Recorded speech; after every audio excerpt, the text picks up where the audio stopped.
But let's go ahead and get started. Hello, everybody. Welcome to Feedback Friday. This is where Tim and I review portfolios and resumes. You'll notice I'm alone today. That will only be true for a short while. We've got a guest speaker, though they will be coming in 28 minutes from now at bottom of the hour. So this is where we review resumes, portfolios. Everything is being recorded and live streamed on YouTube. There's a link way up in the chat. I can happy to link that again here. Now, a couple of caveats for you. Because it's being live streamed and recorded, that means that you don't have to take notes and you can come back and watch it at a later time, but it also means that everything is being streamed to the public audience. So if you have anything sensitive, like your phone number on your resume, for example, that you don't want shared with the greater world, then you may want to censor that before we take a look at it or potentially share something slightly different. If you're new here, we do this every Friday, 11 a.m. Pacific Standard Time to 1 p.m. Pacific Standard Time. We're going to go for 2 hours. I think those are all the important details. This is normally where I look at Tim and say like, hey, anything I forgot to mention? But today, if there's something I've forgotten to mention, it's just gone. Tim usually describes like, hey, this is not a roast session. We're friendly people. You know, I'm more blunt than that. Not to suggest that it's a roast session. Colleen, let's go. Let's see here. Let me go through the list. First on the list, I think we had Todor. Todor, if you're out there, put your hand up. I'm going to try to find you in the audience. Oh, okay, excellent. Excellent. Todor, good morning. Hello, hello. How are you? Glad you're able to join us. I'm good. Just finished the gym, got on my PC and hop on the call. Fantastic, man. Give us some context about who you are and what's the problem you're trying to solve today. Problem that I trying to solve today is I don't know, is my portfolio, is my website clearly saying what am I doing and how can I help the creators and the people who I want to work with. That is my problem. I don't know, does it too, I don't know how to say that, is it too, does it telling what am I doing, the very specific moment they are on the page, or they need to look and read and doing something to know what am I reaching out for and what I want to do with them. Interesting. Okay. Who are you? What's your goal with your portfolio? Are you selling a freelance service, or are you trying to get hired at a larger organization? At the moment, I'm selling the freelance services, and also I am applying for the part-time jobs and full-time jobs also. And those jobs that you're applying for, what's the title you're targeting? There is not one specific title. I have maybe 2 or 3. First one is the photo production, video production, and video production, and web design, building the website, designing the websites, and so on. Got it. Okay, cool. Let's see here. So I think I've got enough context here. If I were to repeat it back to you, your goal is to validate if your portfolio is targeting the correct audience, if it's positioning you well, but you're also freelancing whilst applying for other jobs, including photo production, video production, web design. Is all of that sounding correct so far? Yeah. Okay, cool. Correct. Okay, cool. There are a couple of things we could talk about here. I have to preface. So one of the quandaries we have, and I was just talking about this with the folks in the chat, one of the quandaries we have is because we're looking at a portfolio dedicated to freelance, as in a target audience that I'm not familiar with, I won't be able to speak to a lot of the more detailed aspects of things. A lot of this is going to dive into subjectivity fairly quickly. Is that okay with you? Yeah, it's okay. Okay. Now, if we did want to talk about how this website positioned you for applying for larger jobs, I have more insight there, though I don't have expertise in photo production or video production, so I also can't speak to those with any form of Okay, elegance. okay, okay. So a I lot of get this it. will I get be it. a little bit high level, or all I'm trying to say is you should challenge everything we're about to talk about with somebody more professional in these spaces. Okay, I get it. cool. Freelance, man. Awesome that you're diving down that route. When I look at websites, particularly portfolios, I struggle with the objective of a portfolio site for a freelance target. So, like, what comes to mind for me is you've got a portfolio link here, and that's awesome.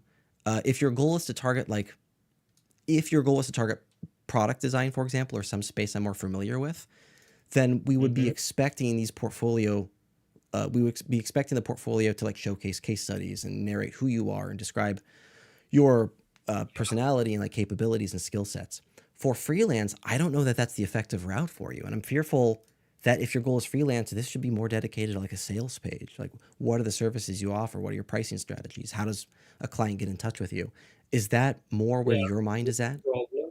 One problem with that. That is everything is on the site, and I told you on the beginning. I don't know that do people look at the site and I want they to know immediately what I'm trying to do with them, how am I helping them, how am I working for them, how is everything, but you just ask me that, even though everything that you ask me right now is on the website. 90% of things that you ask me right now is on the website, and Yeah. you So didn't see it.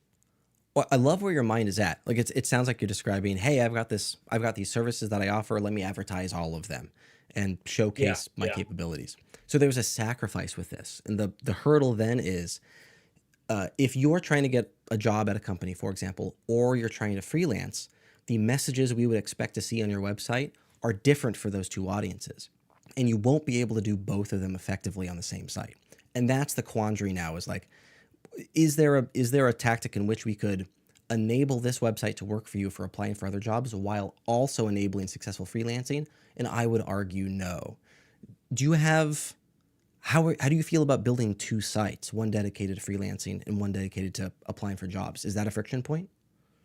It sounds good. I didn't have that idea in mind, but I launched this site maybe 1 month ago, and for 1 month it is live, and for that month I've been doing some marketing, TikTok, Instagram Reels, everything like that, reaching out to some people, to the uh, ex- especially I reach out to a lot of companies that have their brands that I can help with, for example, photo and video production. For example, go down a little bit on the website. Go on the first section, up, down on the portfolio section, the first one, the first box. Click on that one. Okay. AI. Those these types of photos are how should I are my current clients. I have a few of them, and those are like the showcases. What can I do with AI? And people are asking, why should you do that with AI when you can do it in the studio with the photographer, with the models? And my answer for that is, I think these photos that you are looking at right now are great, and I think they are looking something like a real model, real photography. Everything looks um real, not like an AI. And I was thinking, why should people hire models, photographers, and all of that? Be when someone like me can do that job for them for less money, quicker. The results are looking great. For me, the results are looking same or maybe a little bit better, a little bit don't too good, but I think it's everything is for me everything is clean. But I don't know does the brands and every other people know what do I want to do. Yeah, so let's talk about the target audience. The Yeah. let's say that your target audience is freelance.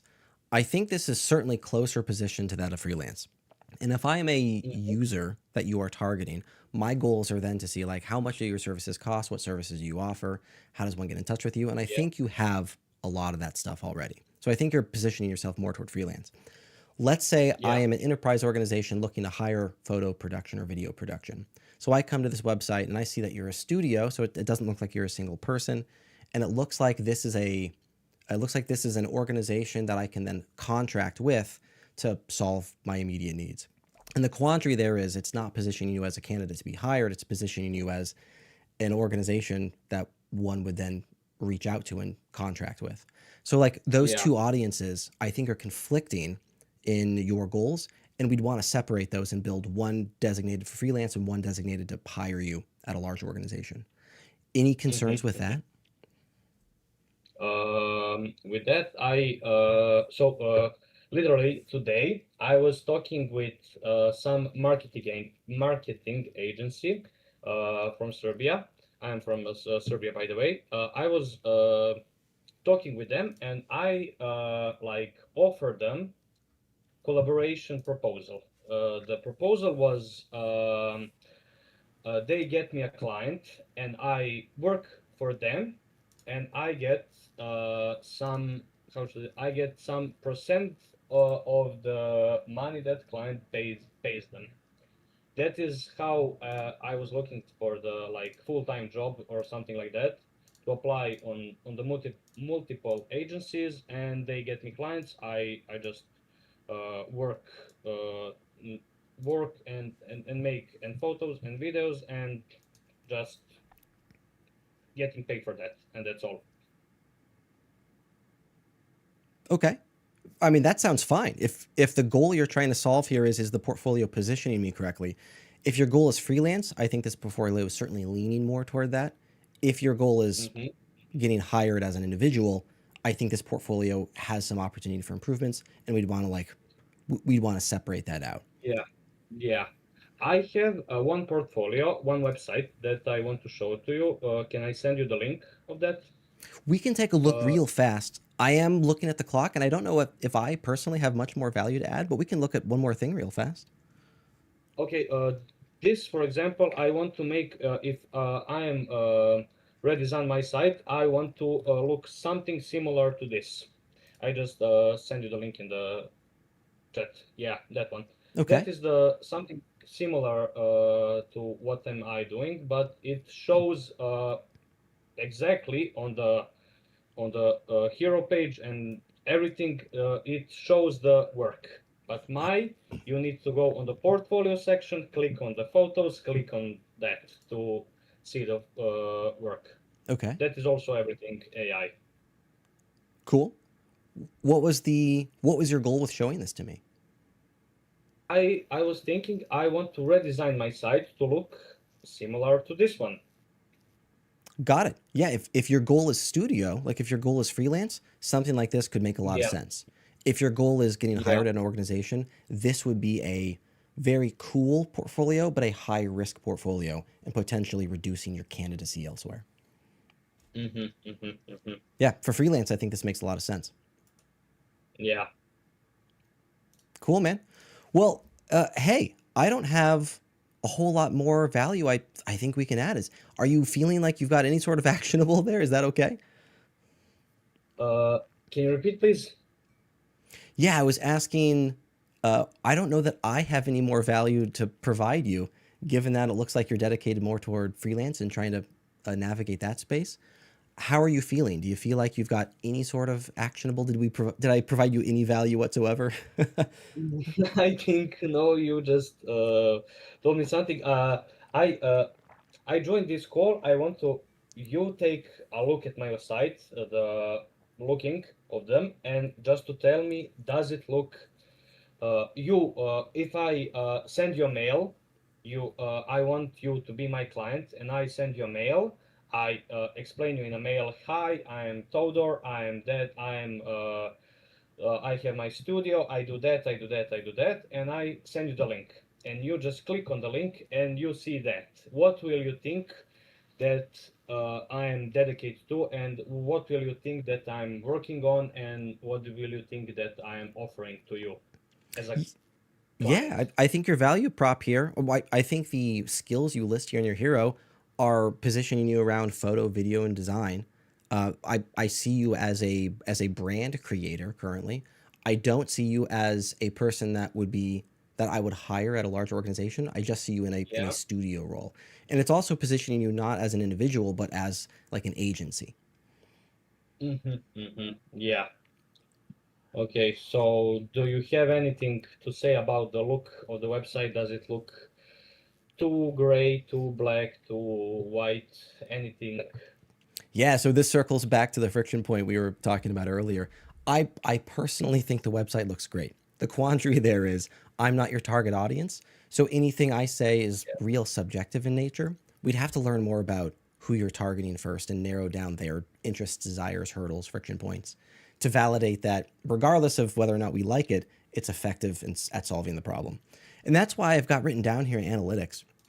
Are you familiar with services like PostHog?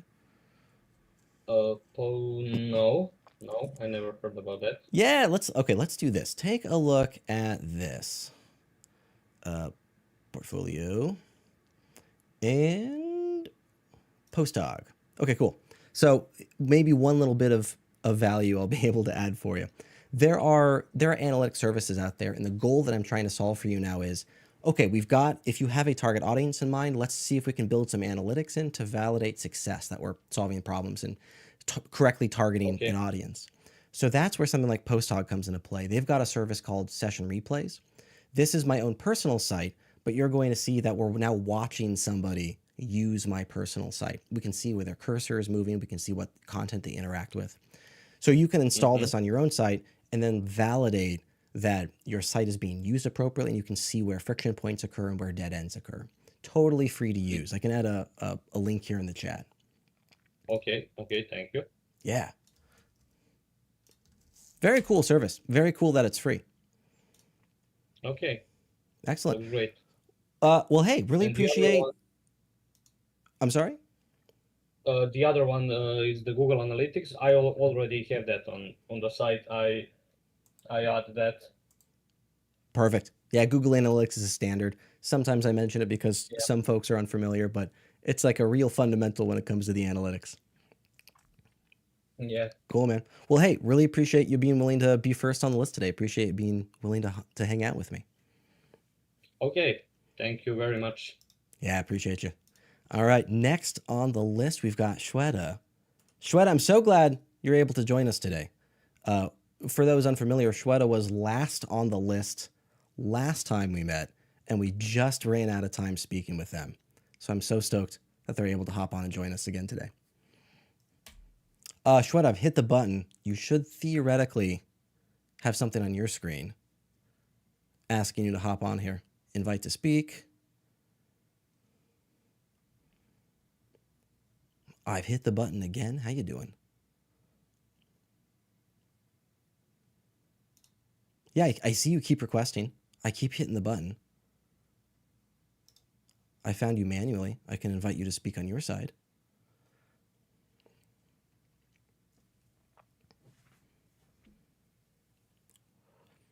Yeah, Posthog's totally free. How cool is that? There are other services out there that do session replays like that. I know I used to use Crazy Egg way back in the day. I don't know that I recommend them. There are other services like Hotjar that do that. But it's occurring to me, those are services that are like kind of old. I don't know if there are like new modern ones out there anymore. I haven't been in the digital marketing space in like 10 years. Adrian, you get added to the review queue by adding a link to your portfolio resume here in the chat. Though we may be booked up for the day, we likely are. But if you're unable to get on the list today, we do this every Friday. Highly recommend you come 10 or so minutes early next Friday just to make sure you're one of the first 5. Shweta, I'm so sorry. It looks like we're having some technical shenanigans going on. If it's okay with you, I'm going to move on to the next one, but then circle back to you and uh, see if you're able to figure out what's going on your side.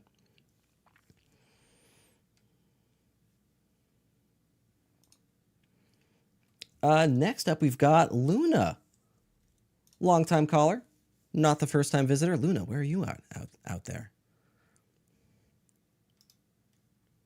Invite to speak. Luna, Can you welcome hear me back. now? Yeah, sure can. How are you? Good. About you? I'm well. Hmm? Do I have the correct website open? You're not. It's not me. Yeah, I didn't think so. Send your link in the I chat didn't. again. Okay. I have no doubt you pasted it. I clearly missed it at some point. Maybe it's just not your full name, full work. I see it. That's weird. Let me podcast again. The number 3. Yeah, here we are. This No, is the site I remember. yeah. Luna, you and I, we've chatted a bunch here. Give the chat Yeah. some context of who you are and what your goals are. So, man, so I'm a graphic design student, a graduate, and who are interested in the UI design. I already had the experience in UX because I'm a volunteer. I'm a volunteer as a junior designer in Hacker for LA. Right now I'm looking for a job and I'm already applying right now, and I'm still like concerned about my case study. Got it. Am I hearing you're looking for a case study review? Yeah. Nice. Okay. I remember talking last time. We've talked so much. I'm trying to remember what we've all talked about. You're applying for jobs currently? Yes. What's your success rate looking like so far of getting an interview? No, I haven't get any interview right now. Okay, and how many applications? Um, I, I don't know. Because I could not find the fits in New York, so I globally. Let me check my email. What? Let me Just a rough count. estimate. Like, are we talking 100? Are we talking 1,000? How are you feeling? Okay, I got one address. One accepting, 2, 3, 4, 5. Okay, I think it's like a 15. Oh, got it. Okay, cool. So the where my mind is going with that is in the current market, we're currently. Are you in the States? Yeah, New York. You're in New York. Cool. In the United States, we're currently in an economic time where there are a shit ton of designers available, but a low supply of jobs. So, and you're already familiar with that, right? The quandary then in my Mm, mind is we are seeing a ratio of interviews to applications closer to the 100 to 1 ratio. As in, for every 100 applications, you get one interview, which is just an awful economic system that we're in. But where my mind is at is for 15 applications, I'm not super concerned about your stuff just yet. Um, if you yes. if you had no interviews for like 100 or 200 applications, I'd want to take a look at your resume first. Um, Okay. but so far, I'm not hearing like any major red flags. A lot of folk, like if you're job applying, like you'll fill out 30 applications in one day. So I'm not too worried about that just yet. We can totally take a look at a case study. Have we looked at your resume already? Yes, you already did. Cool. All right, cool.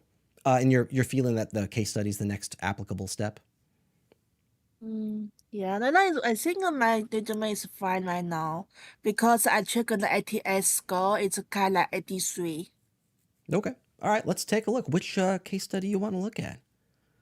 Maybe the first and the second because the for the OSIS and the vlog sleep. Okay.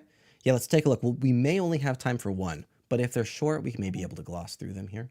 And then remind me Okay. what the position is that you're applying for. You're a designer. And are you applying for entry level UI design? Yeah, UX UI and the product design. I'm looking for these titles. Yeah, okay. Have we had a conversation before about the nuances and differences between UI design, UX Yes, design?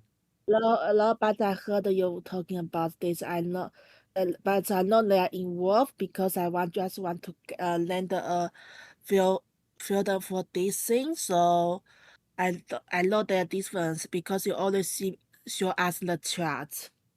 Okay, got it. Well, if that knowledge is redundant for you, we don't have to talk about it today. So let's just dive down a case study then.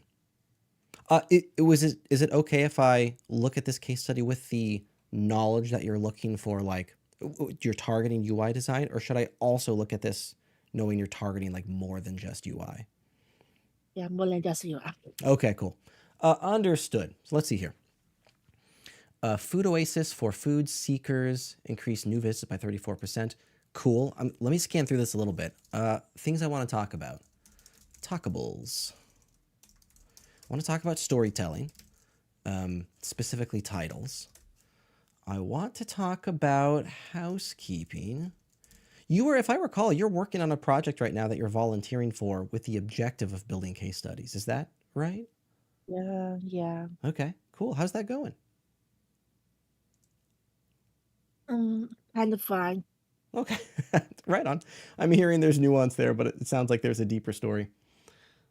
Yeah. All right. Overview, challenge, original site issues. Okay. How I got there, survey, key findings, feedback, impact, and that's the end of the case study, what I learned. Okay. Cool. So there are certainly some areas of opportunity here. I would say that this is not currently positioning you as a UI designer. This looks at a different elevation. This looks like it's positioning you closer to that of UX, though certainly opportunities in both directions. Key findings are cool. All right, let's talk about a couple of things here. Let's talk about target audience first. So, a couple of target audiences with case studies. Have we talked about this in the past? Hiring managers, recruiters, their needs. No. Okay, cool. Let's talk about those then. So, your website theoretically has 3 target audiences. Let's define the success of your portfolio is the conversion to interview. Like if your portfolio had one goal, it's to get interviews. So that's how we're going to validate and measure success. So 3 target audiences. We've got recruiters, hiring managers, and then a third audience we're going to call peers. They're a little bit more nuanced. Recruiters, these are folk who don't have deep intrinsic understanding of who you do, of who you are, what you do, the industry specifics. Their goals are typically more SEO centric in nature, as in they'll look at job description A, candidate A, and see if they can find like matching key phrases. So that's where a lot of SEO practices come into play. So we'll want to like use a lot of vocabulary on your case studies and on your portfolio that are also found on job descriptions. Couple of things we can do to assist with them. The housekeeping you have here, fantastic. Love the motivation. We can potentially expand it a little bit. So you've got role user interviews, UX research, wireframes. Like this is great vocabulary that recruiters are looking for. We can also add other things like industry, other stakeholders that you worked with, any particular tools that you used along the way, like real fundamental SEO things, right? Is that making sense, or you need me to talk about that in another way? No, I know SEO and the DC. I know this term. Cool. Yeah, SEO shenanigans. Yeah, marketing things. Yeah, and talk about an easy fix. Cool. So then for recruiters, they'll typically scan through this. They'll just like try to validate that you know what you're talking about. And then they'll close your site and then they'll put you on the good list or the bad list, right? Santa Claus style. And that's it for recruiters. Hiring managers will come in to your website. They'll look at your value prop on the homepage, but they'll mostly be interested in your case study. And their goal is to validate how you break business problems down into smaller pieces and how you go about process thinking of validating problems are being solved. Now, these folks are way more interested in like the story that you're telling along the way. And they're typically looking for 3 questions to get answered. What's the problem you're trying to solve? How did you solve the problem? How did you validate that the problem was solved? in general, those are the three questions they're looking to get answered. Now, there's a secret here, and the problem is neither of those audiences and audiences in general, people don't read case studies, and instead they go to them, they skim through them, and the quandary then becomes, how can we write case studies and make case studies that are still consumable for only folk that skim through and don't actually read the entire thing? And that's where we can lean into a couple of things. So the big one that most folk talk about, high impact imagery, and you've already got a head start on this. You've got really awesome images here. You've got some images along the way. There is always an opportunity to introduce more exotic imagery here in an attempt to explain the process. So certainly some opportunity there. The other thing we want to lean into, which I think is going to be easier for you, is storytelling in your titles. There's kind of a fun barometer we can use for success here, and that's if we only read your case studies titles, if we only look at the H tags, can we still glean an understanding of the story that you're trying to tell? And that's how we can like measure success along the way. I'm opening up something that I want to talk about in just a bit. Have we talked about Notebook LM in the past? Hmm? Have we talked about Notebook LM previously? I don't know what is it. Perfect. We'll talk about that here in a second. So let's look at your titles. Let's start at the very top. Food Oasis for food seekers. That sounds like is Food Oasis the name of the app? Yeah, it looks like it. So we can dive deeper into storytelling. For example, this first sentence you have, increase new visits by 34%. That is a way stronger storytelling title. So the objective here is like if a hire manager comes to your portfolio, I don't care what the product is. I care about your involvement and the benefit that you've been able to achieve. Increasing conversion rates by 34%, that's what I care about. So that if we were to rename your title, rename your case study, leaning into that storytelling, my God, that would be great. And it's going to be the same story, I think, moving downward. So for example, I'm going to skip the overview and challenge section because those are two kind of standard sections we see in all case studies. Those titles are okay. But now if we dive to the story itself, like original site issues, and then you've got these sections here, like that title, we can dive deeper into that. It could be something like users didn't have the ability to call, users couldn't find the phone number to call this particular service. Like we're now describing what the problem is in the title itself. And now if people skim through your case study, they only read the titles and they only look at the imagery, they're still gleaning an understanding of what you've like recognized and what you've done along the way. How is that sounding? Is all of that making sense?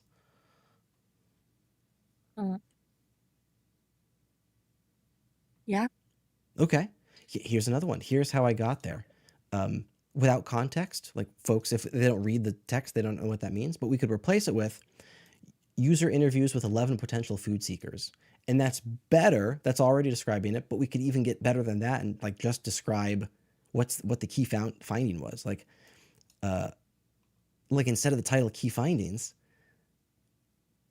these aren't findings. These are just what you wondered. No wonder. It's already in the site. It's new project. Okay. I was expecting the key findings section to include like, here are the discoveries you've made, but I'm recognizing I think they're just questions that you're asking.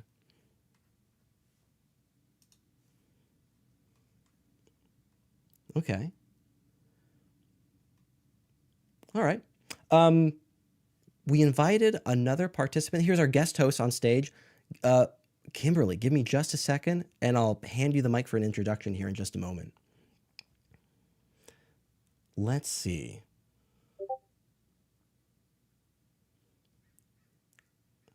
Yeah, Kimberly, would love some assistance with the portfolio reviews. Yeah, feel free to hop in whenever you like and we can introduce you here in a second.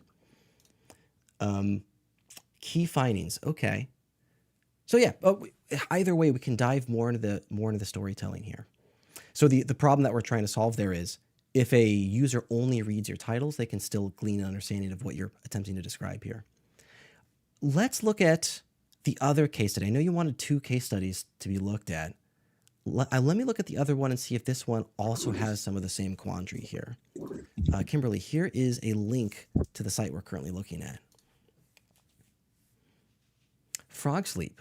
It's a Thank sleep you. partner.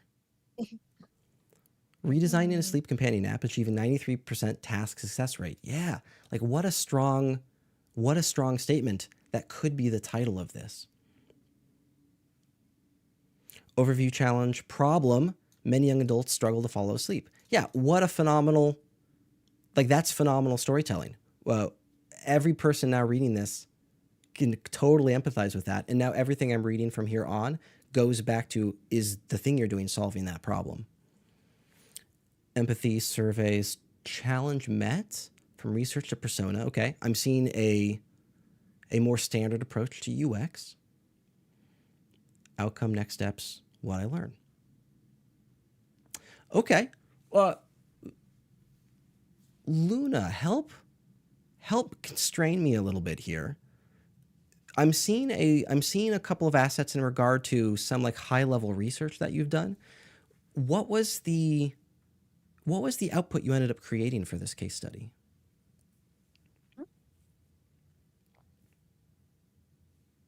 What? Output?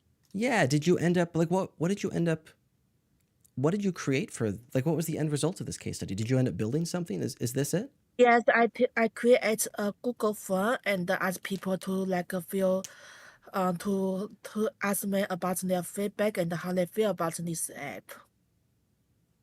Got it. Okay. Yeah, because it's an academic project.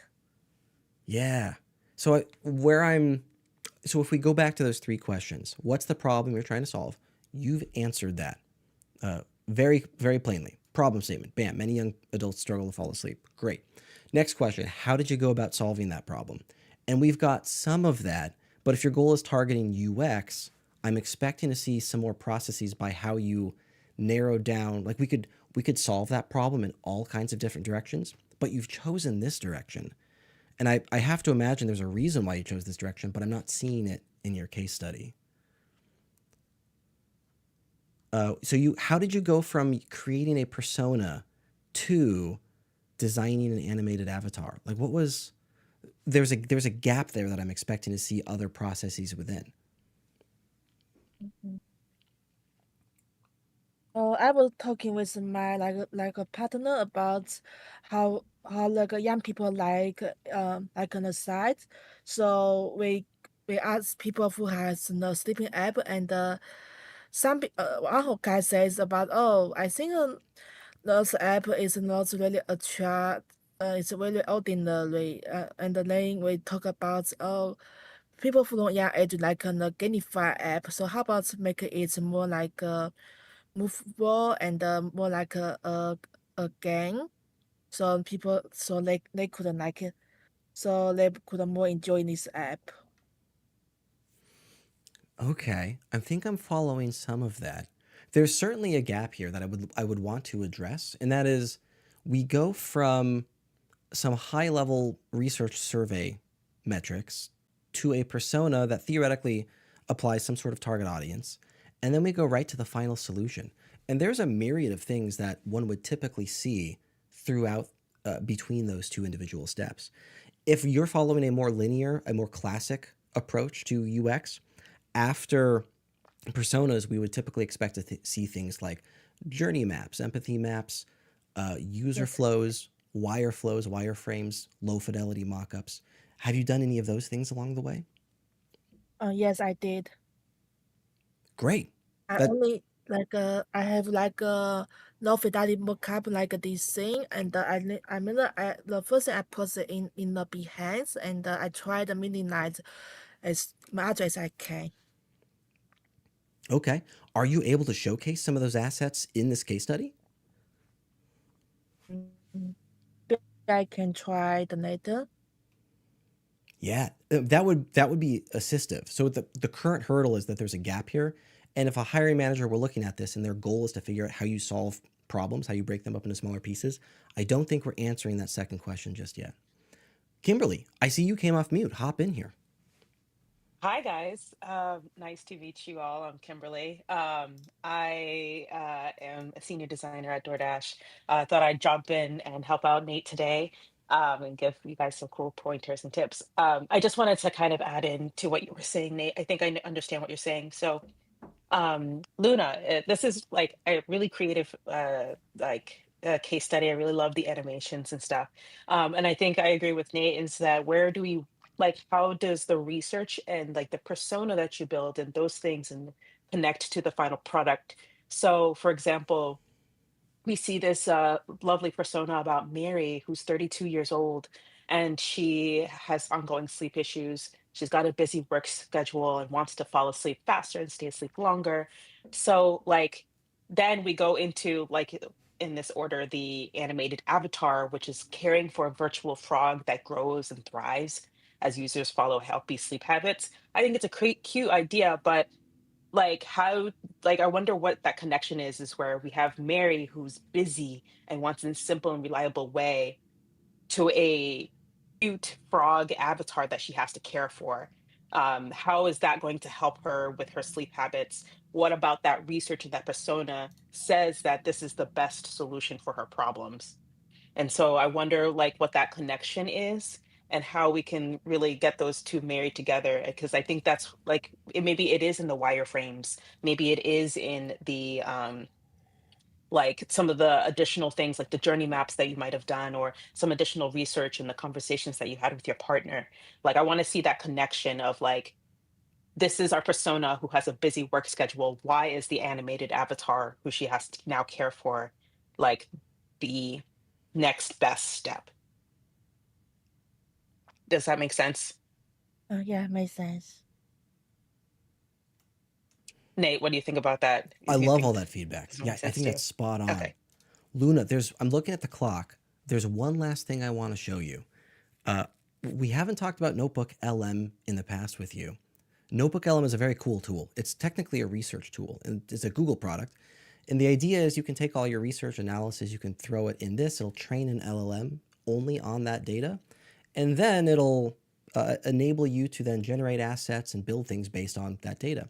In this case, what I've done is I've shared with it your case study. I believe it was the first case study. And then I said, hey, just build a slide deck based on this information. So now what we can see is how a robot would have told the story that you're attempting to tell in your case study. You'll notice a couple of things here. One is the imagery that it's going to concoct here is all fabricated. You're welcome to take inspiration from it, but you'll also have to take it with a grain of salt. The other thing that I'm really wanting to showcase here is specifically the storytelling and how it goes about presenting the story of your case study. So if we go back to your first case study, designing for dignity through absolute clarity, the redesign drove immediate measurable adoption. It's throwing your metrics right in there. The original interface was quietly lying to hungry people. What a great line that is. The original interface was quietly lying to hungry people. Now, Luna, are you recognizing some of the verbiage on this? Like, are you seeing the metrics that you've written in some of your own vocabulary in here? Default view. Yeah, I see. Yeah, so when Default it view comes this. to case study iteration and showcasing how to tell a story, this is a really awesome utility that enables you to like see how somebody else would have written the story and then negotiate and iterate how you could potentially tell a story as you work on your case study. I'll put a link there in the chat. Free to use. I think they give you 3 or something or so generations per day, something like that. Luna, I'm looking at the clock. How are you feeling about all of this so far? Do you feel like you've got a little bit of actionability to work on this case study and iterate a little bit? Yeah. Excellent. Well, Luna, really appreciate chatting with you again. I'm so glad to see you back. I'm looking forward to seeing the next iteration.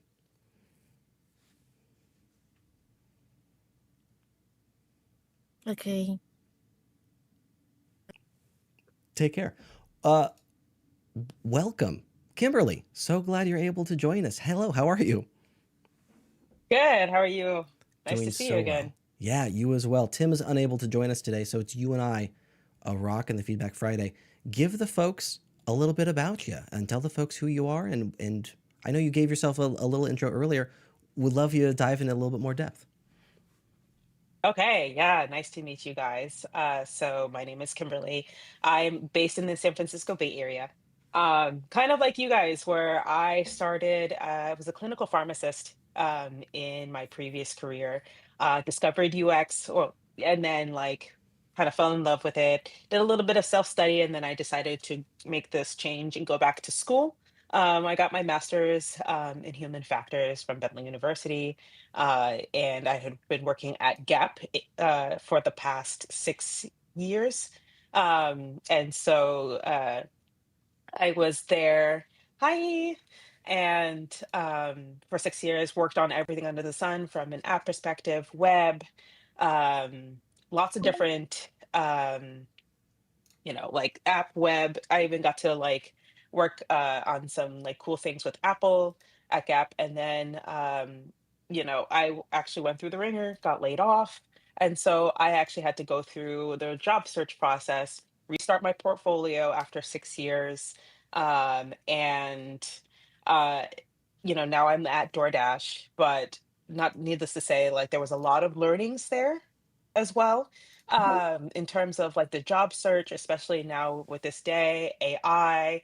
Now that I'm about 3, 4 months into my new job, like I'm learning how how our work has shifted for the AI. So kind of like happy to like kind of share like the job search process, lots of things that I learned.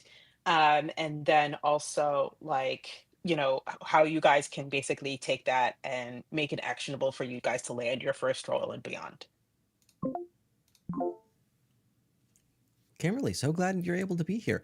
Don't mind my camera. I'm swapping. There we Okay. go. I'm back. I was swapping interfaces so I could record you as well as the rest of the interface. My camera has like a 2-minute delay between those transitions. No, it's all good. Yeah. So glad you're able to be here. I don't know if you mentioned it. You've got a PhD in pharmacy. Did you mention that? Yeah, I have a PharmD. Yeah, so I'm a clinical pharmacist. Worked at CVS and worked at uh, the VA for a few years before switching into um, UX. And that was a hard transition because like a lot of people, especially when I was searching, they're like, you are completely from a different field. And I did get some pushback where people are like, yeah, we're looking for somebody with more adjacent experience and things like that. But honestly, uh like now I'm in a position where like I'm actually able to use some of my skills from my pharmacy degree. Um, and so that's going to be an interesting kind of like path forward. But yeah, yes, I do have a PharmD, but and because I came from healthcare, which is an unrelated field, which can be hard, but it's definitely possible. Heck yeah. Very cool. So glad you're able to join us today. Thank you. Let's see. Shweta, we're circling back to you. You still out there somewhere? If so, put your hand up in the air. And then Kimberly, I understand you've got a couple of things that you were wanting to share with us today at some point. How are you feeling about reviewing Shweta and then passing the mic back to you to showcase some of those things? Absolutely. Whatever it works. Excellent. Yes. Hello, Nate. Can you Shweta, hear me now? welcome. Yeah, sure can. What was the Yes. friction point? What'd you end up fixing? So it's a kind of Discord technical issue. I don't know, but I solved somehow. Well done. Glad you're able to join us. Give us some Thank you. feedback of give us some context of who you are and what's the problem you're trying to solve today. Yes. So before starting the direct conversation about the portfolio, I would like to give some idea about my background. So career background basically. So recently I graduated as a UX designer, and it's the last month I graduated. And before that I started my career as a design architect and interior designer, and then I spent like more than 8 years experience in that field. Then I moved to different countries like Europe, UK, and again back to the US with my family. So right now I transition into from design architect to the UX design, and right now I'm seeking for the opportunity here to work in the UX design field. But as well as a part time, I'm doing the wellness coaching also under the Herbalife brand. So I would like to give that combine all that skills like as a architecture, interior designer, and Herbalife coach. So I would like to combine all skills and just approach this UX design new career field. So I would like to understand if my portfolio is like align to that approach, or should I like, I need in general feedback from your side. So here also I like did my add my case studies, and also in the about me part I added my career background. So I would like to understand that approach is right, because this is my first review. So other than my coaches, no one's seen this portfolio. So can you just give me a quick feedback on that? Yeah. What a fun background. Also, congratulations on graduating a month ago. That's Thank, wild. yes, thank you so much. Thank you. What's the title that you're targeting in your job search? Yes, so right now I'm doing the UX researcher, UX UI designer, and product designer. And I'm targeting the industry like the healthcare, wellness coach, and it's a real estate agent, kind of like related to architecture field. So it's a real estate agent or any property related field. Interesting. Okay, cool. Um, have you visited Feedback Fridays before? Have you heard us talk about the differences and nuances between UX design, UI design, product design? Yes, yes. This Got is it. my third session, so I knew the basic Excellent. approaches. Okay, cool. So we've got a visual aid for this. If it's redundant to Mhm, your current knowledge, where I love your direction here, and you have an extensive background. One of the fears I have mhm, is showcasing that entire background or targeting multiple different design titles at one time is going to mhm, position you as a person that is mediocre in all of them, but not specialized in any one particular thing. The conundrum that I'm trying to solve here is we've got job applications currently out there from all the large organizations. They're hiring for a UX designer. You apply for that job, but somebody else that specializes in UX design is going to outbid you for that job, whereas you're positioned as this generalist across multiple fields. That's the fear that I have. How do you feel mhm. about the potential tactic of narrowing down your focus on your site and positioning Yes. yourself just toward UX design, just toward UI design, just toward product? Any friction Yes. points or any challenges with that process? So yes, I would like to mention about that. When I started this course, I was lean towards the UI, but after completing course, I am more interested to the user research. So I like to do a one-to-one conversation with the users and build a research background. So I would like to work as a UX researcher. Excellent. That helps quite a lot. That narrows down the focus quite a lot. Cool. Yes. Kimberly, any questions that I haven't asked that you're interested in? I'm okay for now. And what's the elevation for this title you're wanting to target? Junior, mid, senior? So mid level, I'm up, right now I'm open for everything, but I'm targeting mid level because I had like more than 8 years experience in design background, and I can use that skills somehow here, because my uh, future all previous career are more into uh, related to the users, or it's a human centered design basically. Got it. So I would like to use that experience here. Okay. Cool. Yeah, no doubt. Neat. There are a lot of things we can talk about here.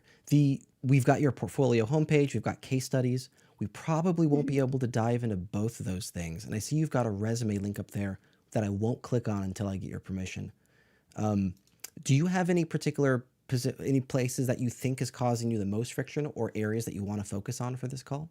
Uh, so for the about me section, actually, whenever I see the other designers, they like give the short information, but somehow I feel that my information is kind of lengthy or something more or unnecessary. I feel that. So can you just give specific feedback on that? Because there is one more button you can see my my project before UX UI design. So there is one more button. On, or are we Where is talking the about your carousel? about page? About me. Yes, yes, yes. About me. Okay. Just scroll down and yes, yes, right. View my work. And this Yes. this So work is different than your case studies? yes, this is my Oh, background career projects, and I just give the glimpse about that project, like as a interior designer, as an architect, and as a wellness coach. So what do you think about that? I have added this extension of my portfolio. Yeah. I love the mindset. I've got all kinds of thoughts on this. We've got Kimberly for a limited amount of time. Kimberly, how are you feeling about that direction? Any concerns or challenges with that? Honestly, this is kind of like exactly where I landed in terms of like switching over, right? How much of my previous experience do I want to bring in? Because like very like you, even though I didn't have like direct design experience, it was very much patient-centered care, user-centered design. There were a lot of parallels. Um, that being said, I do like echo like Nate's point in this and like job market. It's very tough because it's like you have somebody who is very focused and like really honed in on that user design, Mhm. you like UX design kind of path, and that might get more hits. I think it's just a matter of how can you position yourself in a way to kind of like in a way that like especially from your about me section that shows who you are and like the unique things but also kind of still leans into that targeted um uh like UX designer approach. For me personally, like I'm looking at your architecture projects, like these are great. Like I'm almost kind of like, why not just surface this on your about me page Mhm. just as like a maybe a carousel or something so that people don't it's pretty buried. But this is like some really cool work. Um, Mhm. looking at your about me page, um like journey from architecture to UX designer. Mhm. Like yeah, instead of this kind of like graphic, I would almost want to see like those projects that you worked on as like a Mhm. rotating carousel or something, so you can check out the projects you did when you were an architect. Mhm. Um, yeah, I think that's maybe some of my feedback in terms of how you can like bridge the old from the new. And even as you're like solving problems and stuff, maybe you can like weave that into like your case studies and like back when I was an architect, this is how we like worked with things. You could Mhm. like weave that character and that theme throughout basically your entire portfolio. Okay, got it. Yes. I like the Hmm. feedback a lot. There's a graph here that I'm trying to present and I'm trying to draw.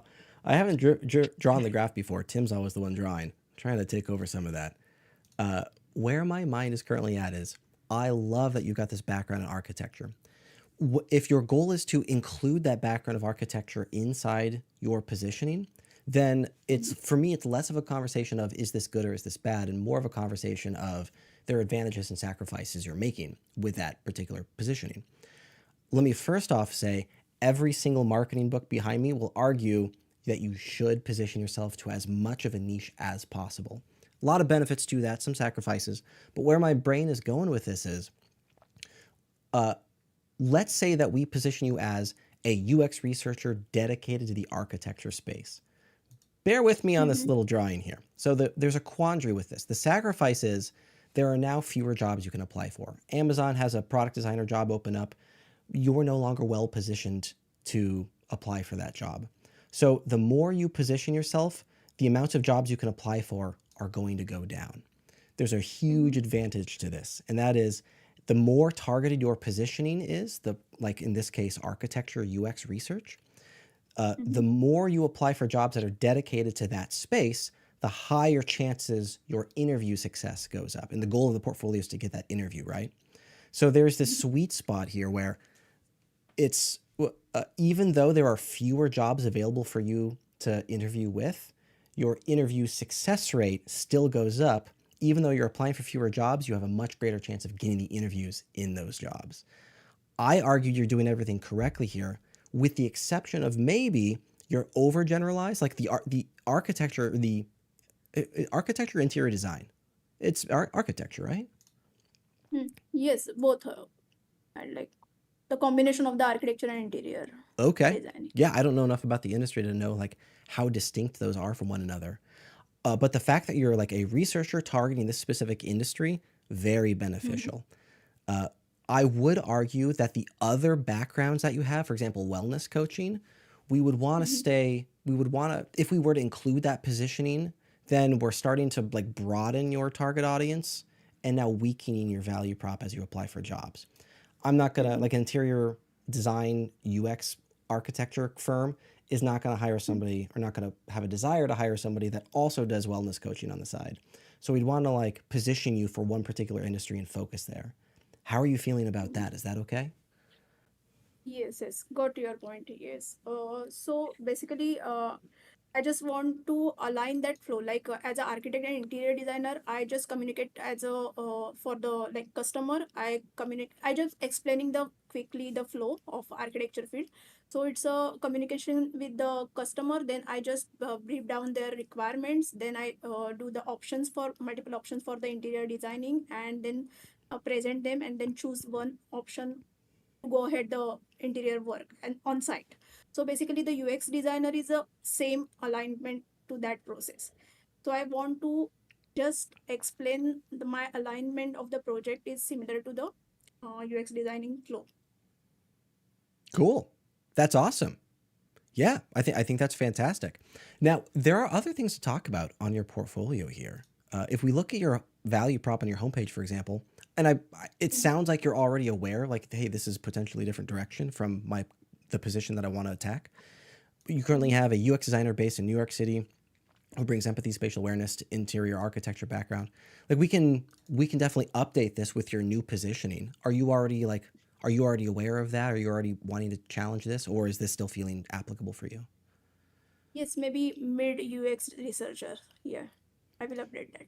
Yeah, and so the value prop would be the starting point. We would then want to go to your case studies and then theoretically use those case studies to target that same audience again. Let me ask you, Mhm. I've got written down here, you've traveled all over the place. You're currently in the US. Do you have any visa Yes. constraints you need to worry about? No, no, I have a work permit here and that is approved. Cool. So No need for like H1B conversations or no, O1 conversations, nothing like that? no, no, no. Nice. And also not the sponsorship. So I'm good with that. So I can manage my work permit here. Heck yeah. I was concerned about like if we have to target corporate environments to get that sponsorship, but Yes, that's not a yes, pickle for you. So that's great. yes. Yes, that is one more like positive point to approach job market. Yeah, yeah. I spent the last weekend researching like visa requirements and visa constraints. What a complicated industry that is, particularly with our current political administration. Mm. Cool. Well, Shweta, well, how are you feeling so far? We've got a couple of minutes left if there's some other direction you want to go, but positioning wise, if your goal was to validate, like, how can we position you best for the market? I think we've covered it, and I think you're headed well on the right track. How are you feeling? Yes, yes. I just this is my first review, so I am not getting that what I am doing is right or something different should I approach. So I just want that clarity, and I got my answers. Only I'm concerned about the about me section, so I will work on that. Yeah, It's the About Me section is kind of a fun one. We talk a lot about the three potential audiences of your portfolio on these calls: hiring managers, recruiters, then peers. The About Me page is a fun one that targets very specifically the peers. Now, Kimberly, please challenge me on this. Uh, I Mhm. always dictate to folks, Shweta, that I perceive the About page as closer to a dating profile than like a business profile. And the problem I'm trying to solve here is the About page. If the About page is targeting peers, peers care way more about like who you are as a person. If I share a cubicle wall with you for 8 hours a day, are you gonna make my life miserable? Would I enjoy working with you? What are your hobbies and interests? It's a lot of like personality shenanigans. And the reason I'm wanting to target peers in this fashion is because like peers do often get involved in like the hiring process. Hire managers will ask their peers like, "Hey, narrow down the top 20 candidates. Who should we interview first?" They'll often get involved there. But there's another really important category here, and that's uh, referrals are by far the most effective way to get hired at an organization. And those organizations, like those people that refer you, those are peers. And we want to enable them to look at your portfolio and feel comfortable referring you. yes, yes. Kimberly, how you feeling about any of that? Any challenges there? No, I think that's 100% I'm aligned in that sense of like, yeah, this is more of like your opportunity to showcase who you are as like yeah, almost like as a person in a dating profile. When I had interviews, I had people in the interview be like, "Oh, I saw that you were on an Avatar: The Last Airbender podcast," and like that's something I put on my portfolio and my about me. Like I'm a big ultra nerd, and yeah, like people bring it up. They might see that you went to where you went to school, and sometimes those connections, like, "Hey, this person's from my alma mater." Those connections like matter. I've had people say like, "Oh, I really like the candidates that we get from this university or that university." Those things are where the almost like those I almost want to say like those little connections that like build up. They're so small. They don't really matter in the grand scheme of things, but they might be more like, "Oh, I'm from Rhode Island too." And that might just give you the slightest edge, and you might be viewed a little bit more favorably than somebody who is that might not have that same level of like small connects. Um, and kind of too, I wanted to add this in before you guys were talking about like wellness and architecture and UX. And one thing that might be worth looking into is just finding that common thread, that common storytelling thread that you can weave into your case studies and your about me on who you are as a person. So, for example, um, like when I was switching over from like now my first design job, so I have one design job and pharmacy experience. And I'm looking for my second design job. I kind of had to, weave. Those are two different experiences. So how did I weave? And it was like I kind of started leaned into the storyline of like I catch problems and mistakes before they ship. So like as a pharmacist, I catch mistakes before they get to the customer. That's my job. And so my job as a product designer is to catch those edge cases and those small situations before they ship, before they cause problems and lose money.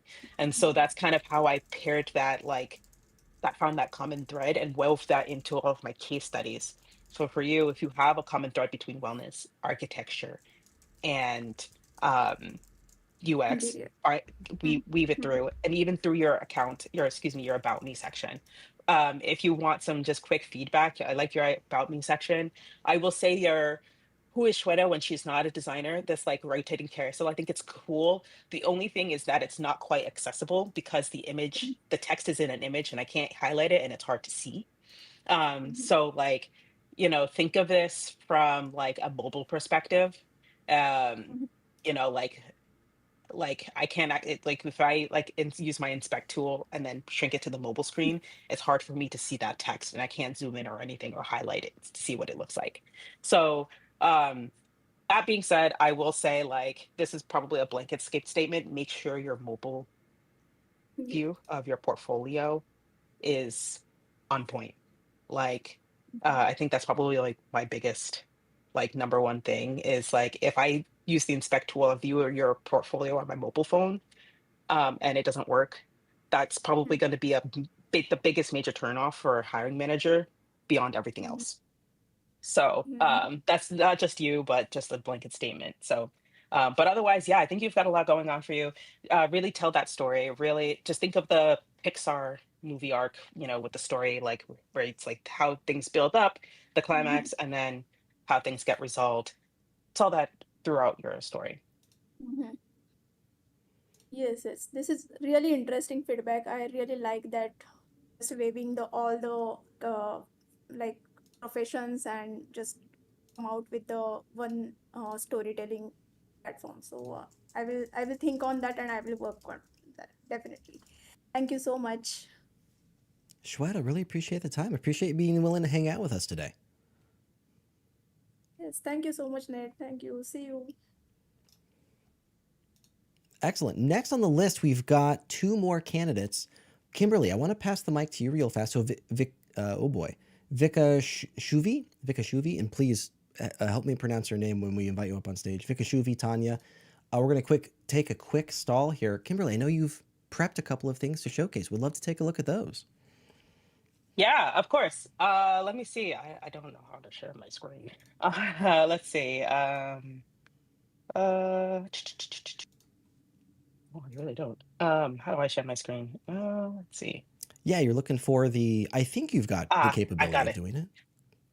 It is blocked on my end, but I can Fantastic. also just speak to it if it's easier. I can just chat about it. Man, I'm really bummed. Is it okay? Hang on. If I stop streaming, are you now able to share?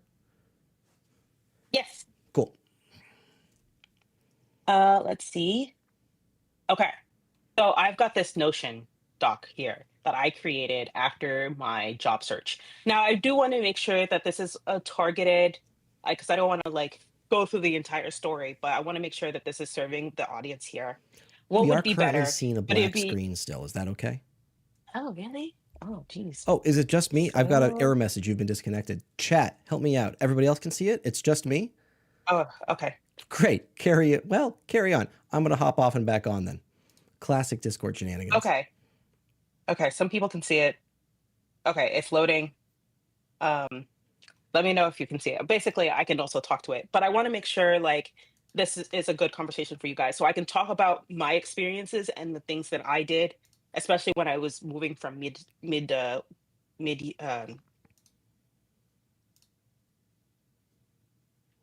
I can't too. Maybe I'll stop sharing and try one more time. I could also just share an entire screen. How's this? Can you guys see it now? Um, or I can just tell you like, awesome. I can also just say like if I had feedback to give you guys, I can also just kind of frame it that way. I have tools that I use that I'd be happy to share. I'm happy to kind of go through this and you guys can see like what I did. And yeah, what do you think? Nate, what do you think? What do you think would be best with this audience? I think you're a little bit more in tune with this audience than I am. So feel free to like give your feedback on what would be best to kind of frame this You and I have talked experience about sharing. this. Yeah, you and I have talked about this in the past. First off, we can totally, or at least I can see it now perfectly clearly. I think what we talked about last time was applicable to this audience. This audience may have a bias more toward tactics, if that bends your story at all. Sounds good. I employed a lot of tactics. Here we go. Okay, so I'll just jump right in. So what I learned from a job search, paying level senior product designer. Um, so like I searched for about 6 months. I was very targeted on my approach, and I think that is probably I think played into my favors. So I only applied to 32 places. Um, and I was ghosted from most of them, more than half. And then I got rejection from also quite a bit. But out of those 30 applications, I got 5 callbacks, um, and went through you can see here, recruiter call first round for all 5 of them. And then second round made it for four, third round for four, and then I got 2 offers. And they were FANG level or like a FANG adjacent offers. And so I was really, really like, I sat down and really went through this like kind of experience and grounding of like what do I want out of my job search? And I think that's going to be the most important like grounding step for anybody who's entering this market.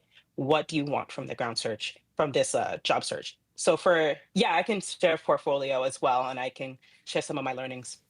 But basically, I sat down and was like, I want to be a senior product designer. So I'm moving from mid level to senior level. And I also wanted to like get into a FANG company. I was shooting for the top. I was like, I'm going to go for the top. And, very much like shoot for the moon. And even if you miss, you'll land in the stars. I wanted to go into large companies and I also wanted to try to see if I could leverage my healthcare background. FANG level is like, what does it even mean? It's kind of weird. Like it's not really as big as it used to be. FANG is Facebook, Apple, Netflix, Amazon, Google. So they have a very high bar for their candidates. And so these are like the big companies. There's a high bar to hiring, a high bar to like craft. And so I wanted to see and like see if I could be eligible and reach that high bar, especially after my first job. Like in UX, it was very ambitious. But sometimes you kind of have to like do that and start aligning with yourself. If you read the book Atomic Habits, he talks about like people who are wanting to stop smoking. You have a smoker who wants to stop smoking. There's people who say, "Oh, I'm trying to quit smoking," but they still align themselves to being a smoker, versus the people who say, "I'm not a smoker." Then they're like their actions and their thoughts start to align with that new direction of I am not a smoker. And I think that's how I approached this job search. I said, I am a senior level designer at a FANG company. I am a UX designer. I remember when I was breaking into UX, I introduced myself like, I'm a wannabe junior designer. And somebody paused and said, no, you are a UX designer. Take that forward with you no matter what. And that again started to really approach like, no, I'm not a wannabe junior. I am one. And that's how I started to attack this. Um, and so I rebranded myself in the role that I wanted and approached my job search accordingly. So, what would a FANG level, senior level designer do? What are their expectations? So key takeaways, like as you can see in this like list here, I got out of 32 applications, I had 5 callbacks, which is pretty good. Um, uh, 4 out of 5 of those interviews came from referrals. And unfortunately, we are in a market where it's who you know, not what you know. So sitting in these kind of like communities, like design buddies, finding more niche communities, going to in-person events, meeting designers wherever you can, that's the key connection. I got my first job because I went to a design mentor night in San Francisco and sat down with somebody. We hit it off, had a cadence, and basically they were like, a position opened up at my company. We're looking for a junior-ish designer. Do you want to apply? And I was like, absolutely, yeah. And that's how I got my first job. And this new job at DoorDash was because I got it from a referral. So you really need to like go into these with genuine connections. Those are where you're going to find a lot of your success. Um, reconnect first, don't ask immediately. School, events. Like I got referrals from like the gym. Like my DoorDash referral came from like my daughter does Taekwondo and our kids do Taekwondo together. And I was just like, hey, I'm looking for a job in UX. They're like, oh, just apply to DoorDash and I'll refer you. That's literally how it happened, right? So like make it known your intentions. Talk to people around you, even beyond the design spaces. Talk to the people you play tennis with or you're in Discord with. They might have like connections that you might never know. Um, okay, so I'm gonna pause there. There's a lot I just kind of said, but I'm gonna get into a little bit more of the portfolio piece, and I'd be happy to share my portfolio. Any questions? Any thoughts from you too, Nate? Yeah, while we're waiting for questions here, would you mind describing? A lot of folks are unfamiliar that these larger organizations have referral bonuses. And the fear is if I ask for a referral, it's kind of cringy. It's like it feels like I'm putting myself on them. Describe these referral bonuses to us, how this works, and why it might potentially reduce one's anxiety when asking for referrals. Yeah, so on the other side, like for somebody like, if I say they referred me, I'm pretty sure somebody gets like a bonus, like a $4,000 like bonus for referring somebody successfully. So that being said, it's like, yeah, like sometimes it's just how is it cringy? It's not cringy because it's in their best interest too. But there is also like sometimes people just don't want to refer folks. And so, for example, in my job search, I had a slide deck portfolio and it was okay. It was pretty good. And I asked a friend of like somebody that I had connected with back in like 2020 for a referral to Adobe. And she was like, I don't feel comfortable referring you if you do not have a web based portfolio. I was like, okay. And so I really like sat down with Framer, took a template and put something together literally in the like a night because I was like, this is what's something that's holding me back. But sometimes people are like, yeah, I'm not sure um, that I'm comfortable with referring you without this.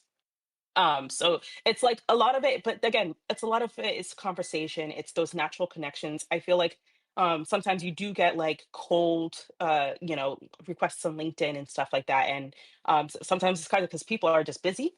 I think just like really trying to foster those genuine connections, I think will be paramount as much as possible. But honestly, if I can say anything, it's like you miss 100% of the shots you don't take, right? Like the worst case scenario is that you are exactly where you are today. You send a message and then nothing happens and that's it, right? The best thing that could happen is that you guys form a genuine connection, you get a referral and you get a job.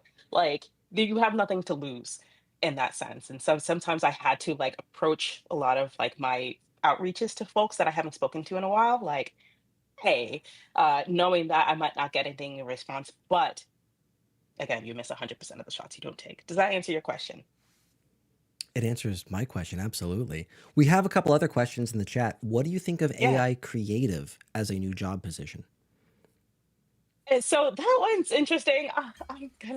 Me and AI, we're kind of like frenemies in a way. Like I actually, when I did my job search, it was in April, and AI was still kind of in a very different spot. People were just starting to use it. And so AI creative, I actually don't know what that means, to be like very transparent. That being said, like I think this was another question that kind of came up in the chat too. It's like, how do you really integrate AI into your workflow and stuff? I see AI as a tool. It's not going to take over our jobs. Like we still have the taste, and taste was something that was very important in my job reviews. Like people expect to see the taste, the craft, even like from the Figma files to the AI. If you're going to generate something, it better look good and not AI.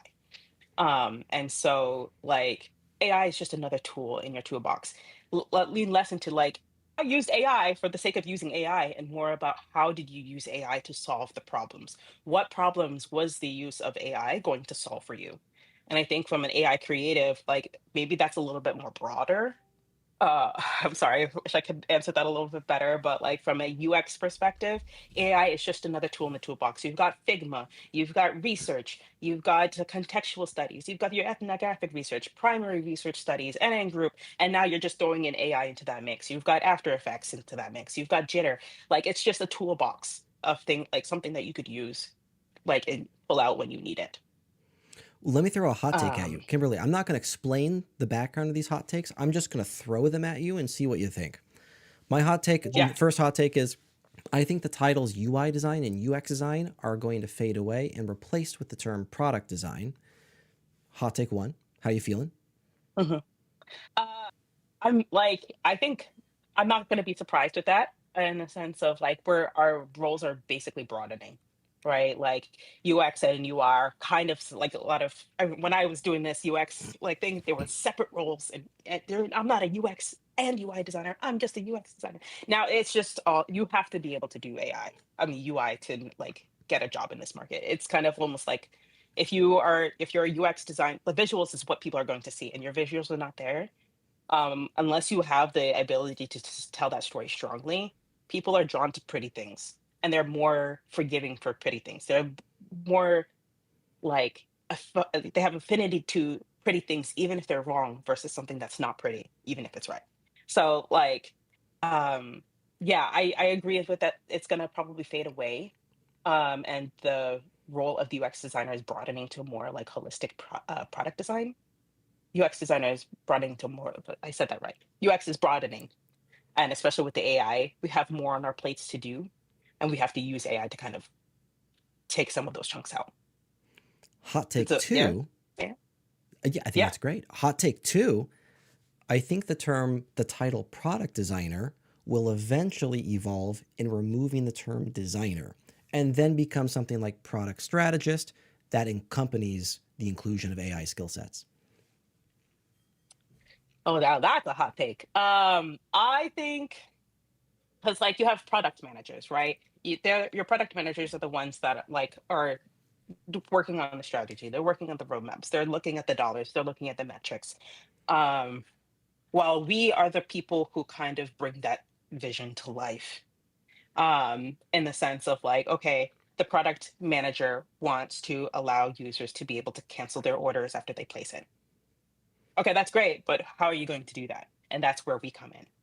Now whether it comes like strategy versus design, that is kind of like I don't know, honestly, like because we are starting to lean a little bit more into strategy, especially now that we have the tools to even just jump into the code and make changes.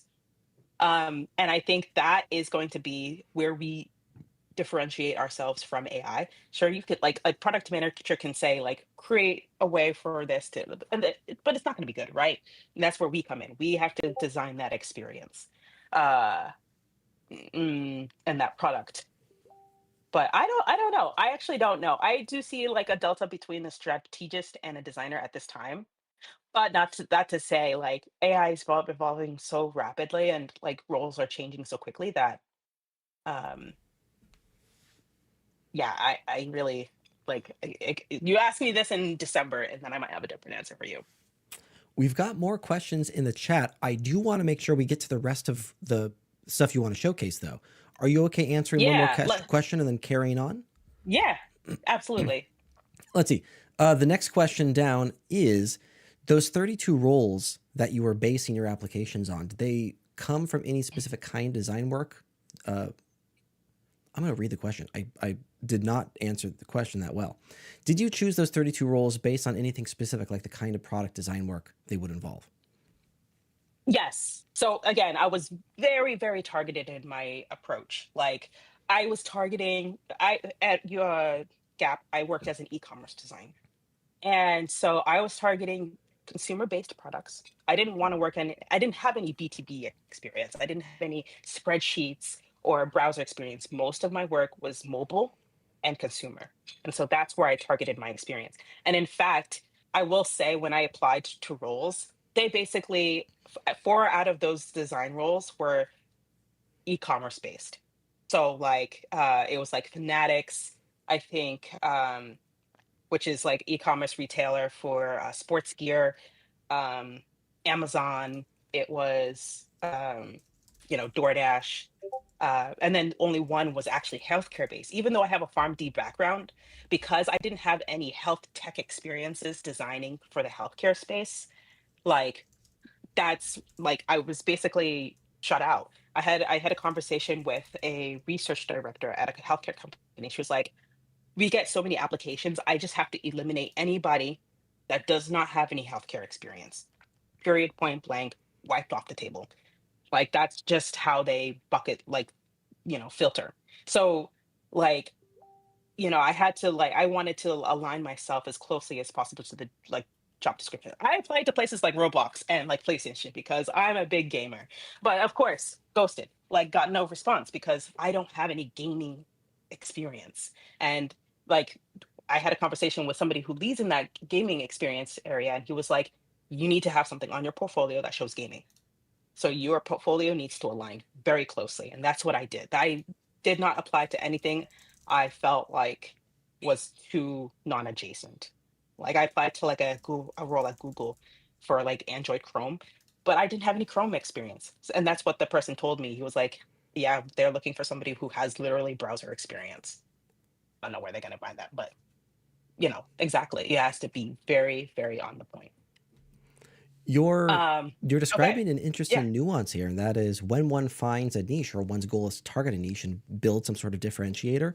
Most folk think of niches as industry, but there are a lot of other possible things beyond industry: technology, skill sets, team formations, organization Mhm. size, target audience. A lot of different ways to build a particular niche, and it sounds like you've experienced with a lot of that. Exactly. Yeah, building the particular niche. I was looking for very mobile first experiences because a lot of like 70% of the users at Gap are on mobile. And so like all of my projects and my case studies were mobile. So if I was planning to a B2B experience, I knew I wasn't going to have a shot because I don't really have B2B desktop experience that they might be looking for. So yeah, it's like the platform, iOS versus Android, yeah, versus web. If you have experience in all three of these, great. But if you have only iOS, you know, like designing experience because it's only on an iOS app, it's going to be hard for you to pivot to a place that has an Android app and a web-based app because those are three different platforms. Same with customer size. A lot of the changes we made were in the millions. So I was targeting those bigger companies for with that similar impact because I know that would be resonating well. Not to say that you can't and it's impossible, because again, you I think the connection you might have will probably outweigh the exact lineup. So if I got somebody at a healthcare tech company or like a gaming company and they have an in and they know they would be able to vouch for me, that's gonna weigh stronger than me not having gaming experience. Um, so yeah, I can quickly share my portfolio and I can kind of go through some of these like tips that I have. Yeah, and we've Let got a me couple of share. comments looking for links to what you're describing here at some point as well. Oh Oh yes, yes. I'll be happy to share all the links afterwards. So then you guys can like see everything that I wrote down. I even have like a GPT that I could share that I use for job applications, which I think was really cool. Let me change stream. All right. So this is my portfolio. It's very simple. The very like basically work on what you can get from an MVP perspective. Like I told you, I needed to get something up and running. So when I designed my portfolio, this is a template. I just kind of this was not built with AI, it was built with Framer because AI tools weren't as like robust at that time, which is only a few months ago. But like you can see here, um, like this, it just links out to a pitch case study because that's all I had time for.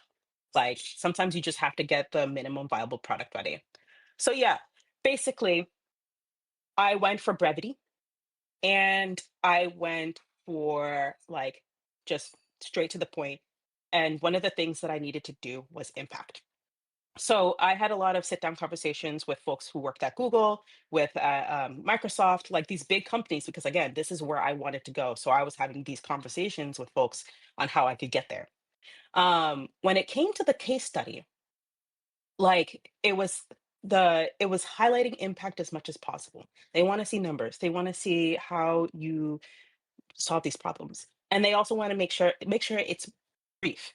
I know sometimes, especially I'm victim of this when I was writing my first case studies, they were long and not everybody has time to view this, so I had to like optimize for the 10-second hiring manager is going to see this for the first time. If I have 10 seconds, how can I like highlight that? So they don't read everything, so just lead with impact first. And so I'm going to click into that first case study, and the case study format that I used was starting with the overview, then the problem, solution, results, impact. It's 5 slides. If you're creating a slide deck, which is totally viable, um, those are the 5 slides. No more, no less. Overview, problem, solution, result, and then impact. Lead with the impact first. So you can see here, when you get to my portfolio, like the first thing you see is the impact. How I prevented $17 million launch failure by finding critical UX flaws. That's like the hook. That's the impact. Like, okay, let's see how she, prevented a $17 million launch failure. And then I see you have the highlight, like brand user wanted to have the user see ability to browse different product variants, 3 launch blocking flaws. I secured leadership buy-in to extend timelines. Another thing I've gotten is that if you're scrolling through and if the person was only able to read the headlines, they can get the entire full story just from the headlines alone. They don't have to read any of the supporting text. So users couldn't find what they wanted, even if it existed. Success metrics, primary, secondary. Why leadership underestimated complexity? What was at stake? $17 million marketing campaign, 70%, 3 weeks. So you can kind of understand, like, okay, these are the numbers. How I turned exploratory concepts into shippable assets. Find the problems, design the solutions, secure buy-in till delay. I discovered 3 interconnected flaws, invisible updates. So you can kind of see the theme here is like I wanted to make this as like scannable as possible. Can they understand what I did just by reading the headlights alone? And this also helped because I love text, and I know that text is hard. So you don't. I had to make sure it was scannable, and this is the way I kind of put the meat into the headline. I also had like navigation on the side just to kind of make it easier. And so it's very scannable, and then like it's easy. It's like an easy to use portfolio. So I wanted to make sure, like, um, yeah, if rule of thumb is if somebody only reads your headers, they should be able to understand your projects. Um, I did learn that a website beats a slide deck. Most people expect a website, especially at the senior level. But again, work on the MVP, get something up and running, even if it like is a website that links out to your slide decks. That's probably like okay. That's what I had initially. Um, and so other things that I learned is that craft and UI and visual polish matters a lot. I remember I was in a third round interview and they were like, we want to see more of your like 0 to 1 craft experiences, because I worked in a company with an established design system, and I showed them something that I was working on in AI. They were not privy to that. They wanted to see, and I think that lost me the interview actually. They wanted to see like the craft, the hand, the like, even if it's just visually presented. So like for example, here I just had like a Figma screenshot, and I feedback from a designer at Microsoft was like, you need to make these like mockups a little bit more visually appealing. A lot of visually more appealing. So I used like this mockups tool in as a Figma from the Figma community to kind of throw my images in there and make them more visually appealing. Like these things like matter, unfortunately. uh, Clear 0 to 1 examples of like, here's a new feature that we created from scratch. And yeah, the weak craft, especially at the senior levels and above, that's going to block you. It can block you. So try to make sure that your visuals are polished. Even if it's AI assisted, like make sure that your hand is in there 100%. Um, uh, how was your slide deck for interviews different from what you presented in your case studies? I can show you an example. So here, turning user-generated content into a high-performing experience. This is one of those I just had to port over quickly. So you can view the case study on pitch. And pretty much the content was the same. So here it's the um like the highlights, and then the problem, the like let's see, overview, problem, uh solution, results, and impact. So like it was a very simple like 5 slide kind of thing. So it was pretty much 1 for 1 from the slides, because again, I didn't want to make it more longer than it needed to be. But what's really helpful here is that like when I came to like the portfolio reviews in the interview, I had a slide deck ready to go and I just needed to flesh it out. And this way, there's more that you can add to the story because you're highlighting just the specifics, just the problem, solution, results, and impact. Now I can dig deep into like how I got to the solution. I can dig deep into the research that we did. I could dig deep into these things. So this is like kind of like what this looked like, but this is what you see here. And this is what I started out with. But then I made it into like basically a scannable format. Um, and then yeah, let's see. Yeah, craft matters a lot. And then basically, um, I can speak to a little bit about resume because that also was a big thing for me. But I want to pause here on the portfolio, especially if in case there's like a time kind of like thing. We have two more folk on the list to review today. We probably only Yeah. have time for one of them, which means Oh, sorry. no, totally fine, totally fine. Next on the list would be uh, Vikashuvi. If you're still out there, excellent. I see your hand is raised. Good to know you're still there.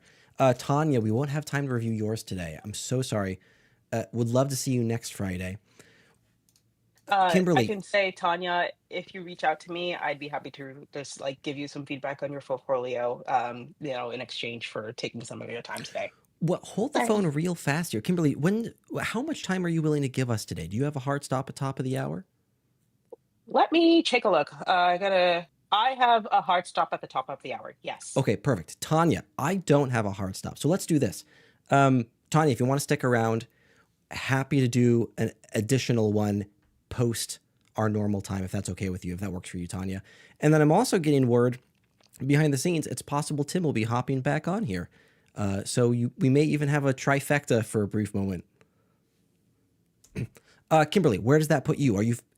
I'll follow your direction. We've got vikashuvi next. Feel free to carry on with your presentation, whichever way you're feeling comfortable. If you guys want to, I can tell you a little bit more about resume. I think that was like, and I can share a tool that I used, but beyond that, like I um basically went through all of my portfolio spiel. Hi, Tim.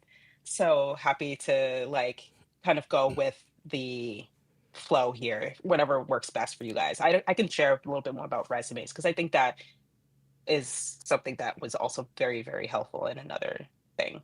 Yes, let's do that. Let's do resume for a solid 5 minutes, 7 minutes, if that sounds Yeah. okay. And then vikashuvi, will hop to you next. Can you guys see this resume? If you don't mind enhancing it slightly. Oh, yes. Enhance. Can you see that? Yeah, that looks great. Okay. Resume, 5 minute spiel. So the resume, this was like a big unlock for me. Resume drives recruiter interest. Do not be afraid to use AI to help build your resume. This resume is like very much like AI-ified. Now, there's this winning formula, and I use this formula pretty much across my portfolios. If you look it up, it's the Google form resume formula. Accomplished X by as measured by Y by doing Z. So I have accomplished X, mitigated launch risk on $17 million product initiative, as measured by Y, um, and then by doing Z, by identifying, mitigated launch risk. That's what I accomplished as measured by Y, $17 million corporate initiative, and then by doing Z, by identifying attraction, blah, blah, blah, blah, blah. And so bold impact for scalability. So any pieces of impact, you can see like here, you can see I mitigated launch risk, delivered 10 million, generated 4 million, and you can see all the impact from a glance. Um, and so even here, like when I was a clinical pharmacist, because again, I don't have a lot of work experience, reduce patient wait time by 30%. Like just that's one thing. Now, uh, when it comes to submitting your resume, so there's a few points. Tailor every single application down to a T. So I created this chat GPT, what did they call it? Like a custom GPT, where I had chat GPT say, you are a recruiter. Here is a job description. Here is my resume. Rank the resume on a scale of 1 to 10 to on how well it matches to the job description, and suggest changes to improve my chances for a callback. And I would work with the AI, kept spitting it back until I got at least a 9.5 or higher. And so I was very specifically using the like telling it to tell me the words to use. I was very, very, very much like exact. When you're submitting your for education, is it important to put, even if the company doesn't ask for it? I put my education there. Again, it's kind of like similar to what I said about the about me, where it's like some people might actually like see that as a, what do you call it, like a, oh, it's my alma mater. But also some of the job applications that I was applying to had a requirement for like a degree or whatever. And so that's also a way that like you spit into the system, and they might say like, you don't have this degree on your resume. So it might it won't hurt you to have it on there, is what I'm saying. But it might hurt you to not have it on there if you have it.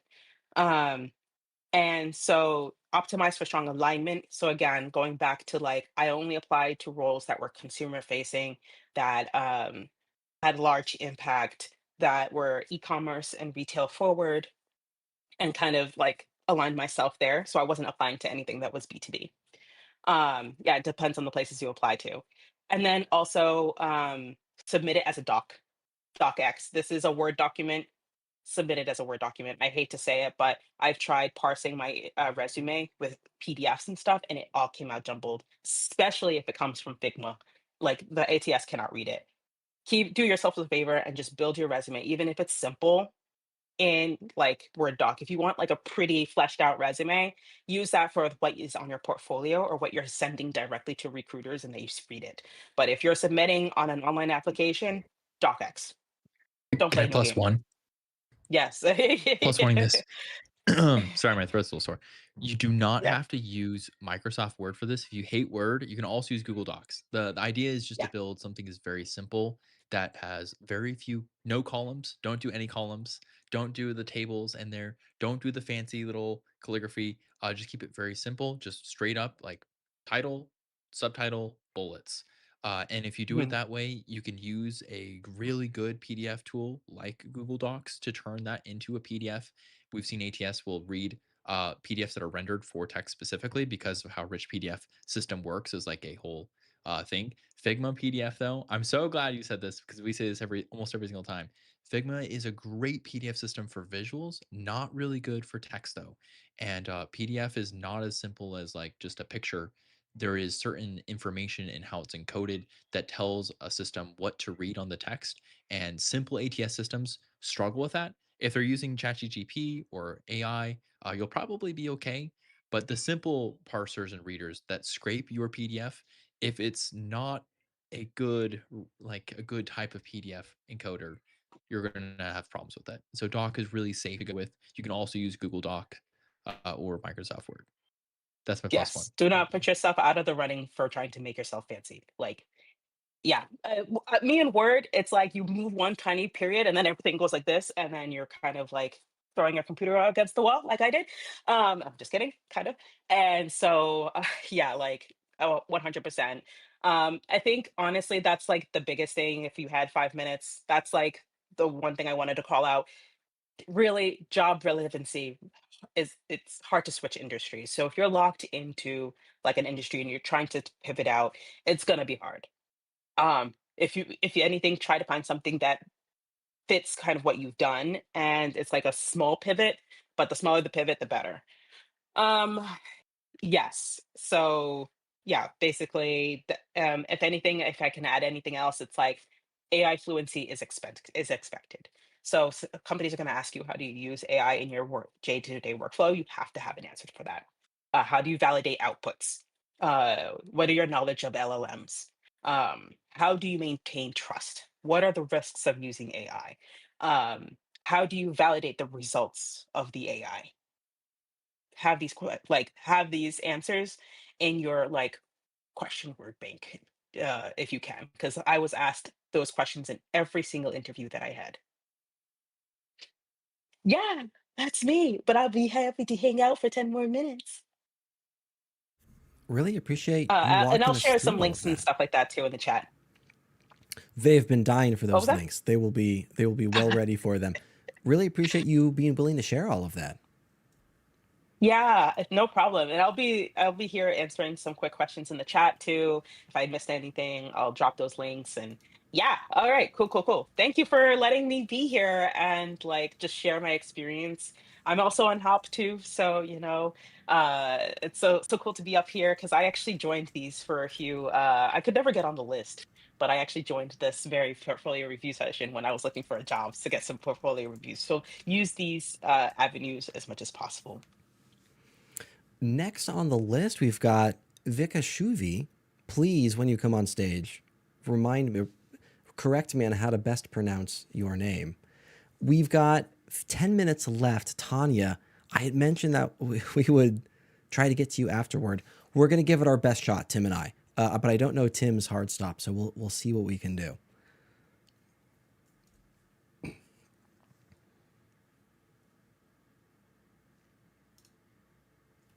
Yes, we can totally do this. I was on mute. Sorry. Do you want me to share a screen for this, Nate, or you got this one? Oh, you do it.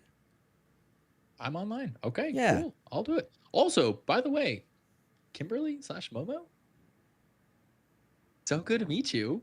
Thanks for Okay, being thank you here. too. I'm so sorry that I couldn't be here for the first part of it. I feel like I've missed a lot. I also feel like we'd vibe really well. It seems like we have like a personality match here if we were like doing this. Um, I'm excited to hear to go back and look at some of the early sessions. As Nate has probably mentioned, we do record these sessions on YouTube. So if you ever want to go back and listen to this or check out things, feel free to take a peek through the history. Let's get this on. Hi guys, how are you all? Doing so good. Yeah, I'm Vikashuvi. You can call me Vikash. Is it fine, Nate?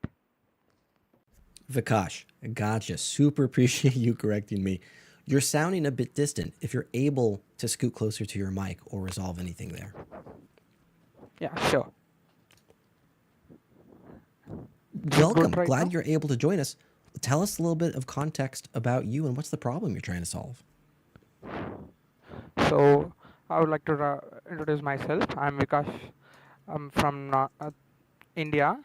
I'm a software developer. I just graduated a couple of months ago. So so I was a curious person about designing stuff. I used to be an UX UI designer, and then had a transition of moving to coding stuff. So uh, that's a small thing about me, and I was very interested to learn animation and stuff. I mean, if you would see me in my school uh, time, I wish I want to be an VFX artist, and after some personal issues, I turned into engineering. So the funny part is I chose engineering because my crush selected that course. So somehow I managed to get into engineering and started learning coding stuff, and as well as also move my path into design stuff because I was curated and passionate about design from since childhood. Yeah. Excellent background. What's your goal with today's session? You're showing a portfolio. What's the problem you're trying to solve? So I made this portfolio just to make people's just to be catchy and visually appealing. Users should see my portfolio, and it has to be the first thing about think about the visuals are too good. So that's what I made it. But I have questions regarding my career on this stuff. So I was a guy who's more really into designing stuff as well as giving life to them through coding and programming. So uh, I was planning to do my masters in HCI, like human computer interactions, because for the past few months I've been looking into those stuffs to improve. I mean, even moving little deep into this designing as well as this engineering stuffs that how we made for the past couple of decades, because we were in the evaluation phase of keypad phones to touch phones. Like, was curated in about learning those micro interactions. So I'm planning to do HCI, but I have little confusions on my degree as well because of the job market's transition due to AI stuff. So let So me that's my problem repeat on. some of that back to you. You're giving us a lot of insight, which is awesome. Uh, Yeah. I'm looking at the clock. We've only got a few minutes here. Is the problem you're trying to Okay. solve should you get a master's degree? Yeah. I just wanted to know whether my master's is aligned to my previous background and stuff, because you guys are well experienced in this designing stuffs as well. So I just wanted to ask you that based on my portfolio as well. Interesting. Um, I think I'm following. And you got a little distance there, so I may have missed some of this. But I think you're describing Okay. based on the current perception that my portfolio builds, do I need a master's degree? Is that what you're describing? Yeah, exactly. That is a fascinating question. Kimberly, I've got thoughts on this. I don't want to throw you under the bus, but I know you've only got 5 more minutes left, and I want to get as much Kimberly time as possible. Do you have any thoughts on the matter? And if not, happy to talk about other stuff. My apologies. I was looking at the chat and answering a quick question. Can you repeat the question for me? Totally fine. Yeah, I see you're posting all kinds of links in there. The question is based on Vikash's current portfolio and the perception that it builds of Vikash. Should he get a master's degree? Um, so there's a question of should you get a master's degree? Yeah. Uh, this question gets Whether or not a like asked a lot. portfolio controls that too. Say that again.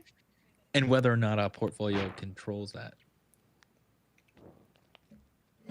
And so like this, like just speaking generally from a like, should you get it, like, it, I'm spilling on my words here, but basically what it is, it's like for me, the way I see it is like, if you can get a network, opportunity, and knowledge, like those are the three things that you need to like really succeed in this job market.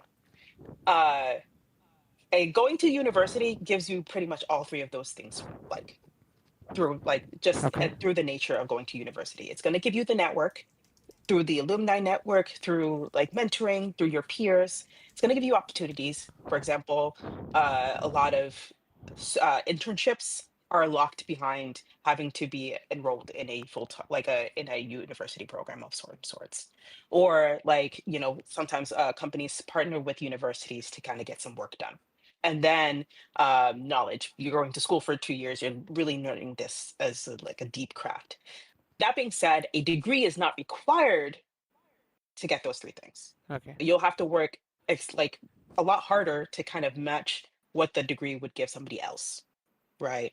So now looking at your portfolio, because it sounds like you are also a developer with Yeah. experience, like digital experiences, like Yes. you have like a pretty good subset of skills. So it's just a matter of like how can you communicate that you have the knowledge? How can you get yourselves the opportunity and build yourself the network that you need?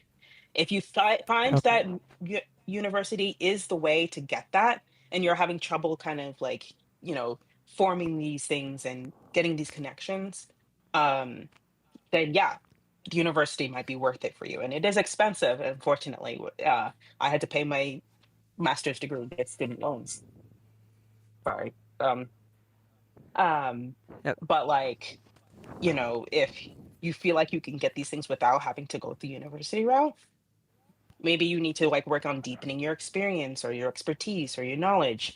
But it's just like it just comes with what I think people have who do go to the university have the edge because they're given the network, the opportunity, and the knowledge by doing the university. Yeah. What are you guys' thoughts, and what are your thoughts? I've got a couple of thoughts here. I've written down two things, Vikash, and both of them have to do with disconnecting your portfolio to your educational drive. So the first one here is Okay.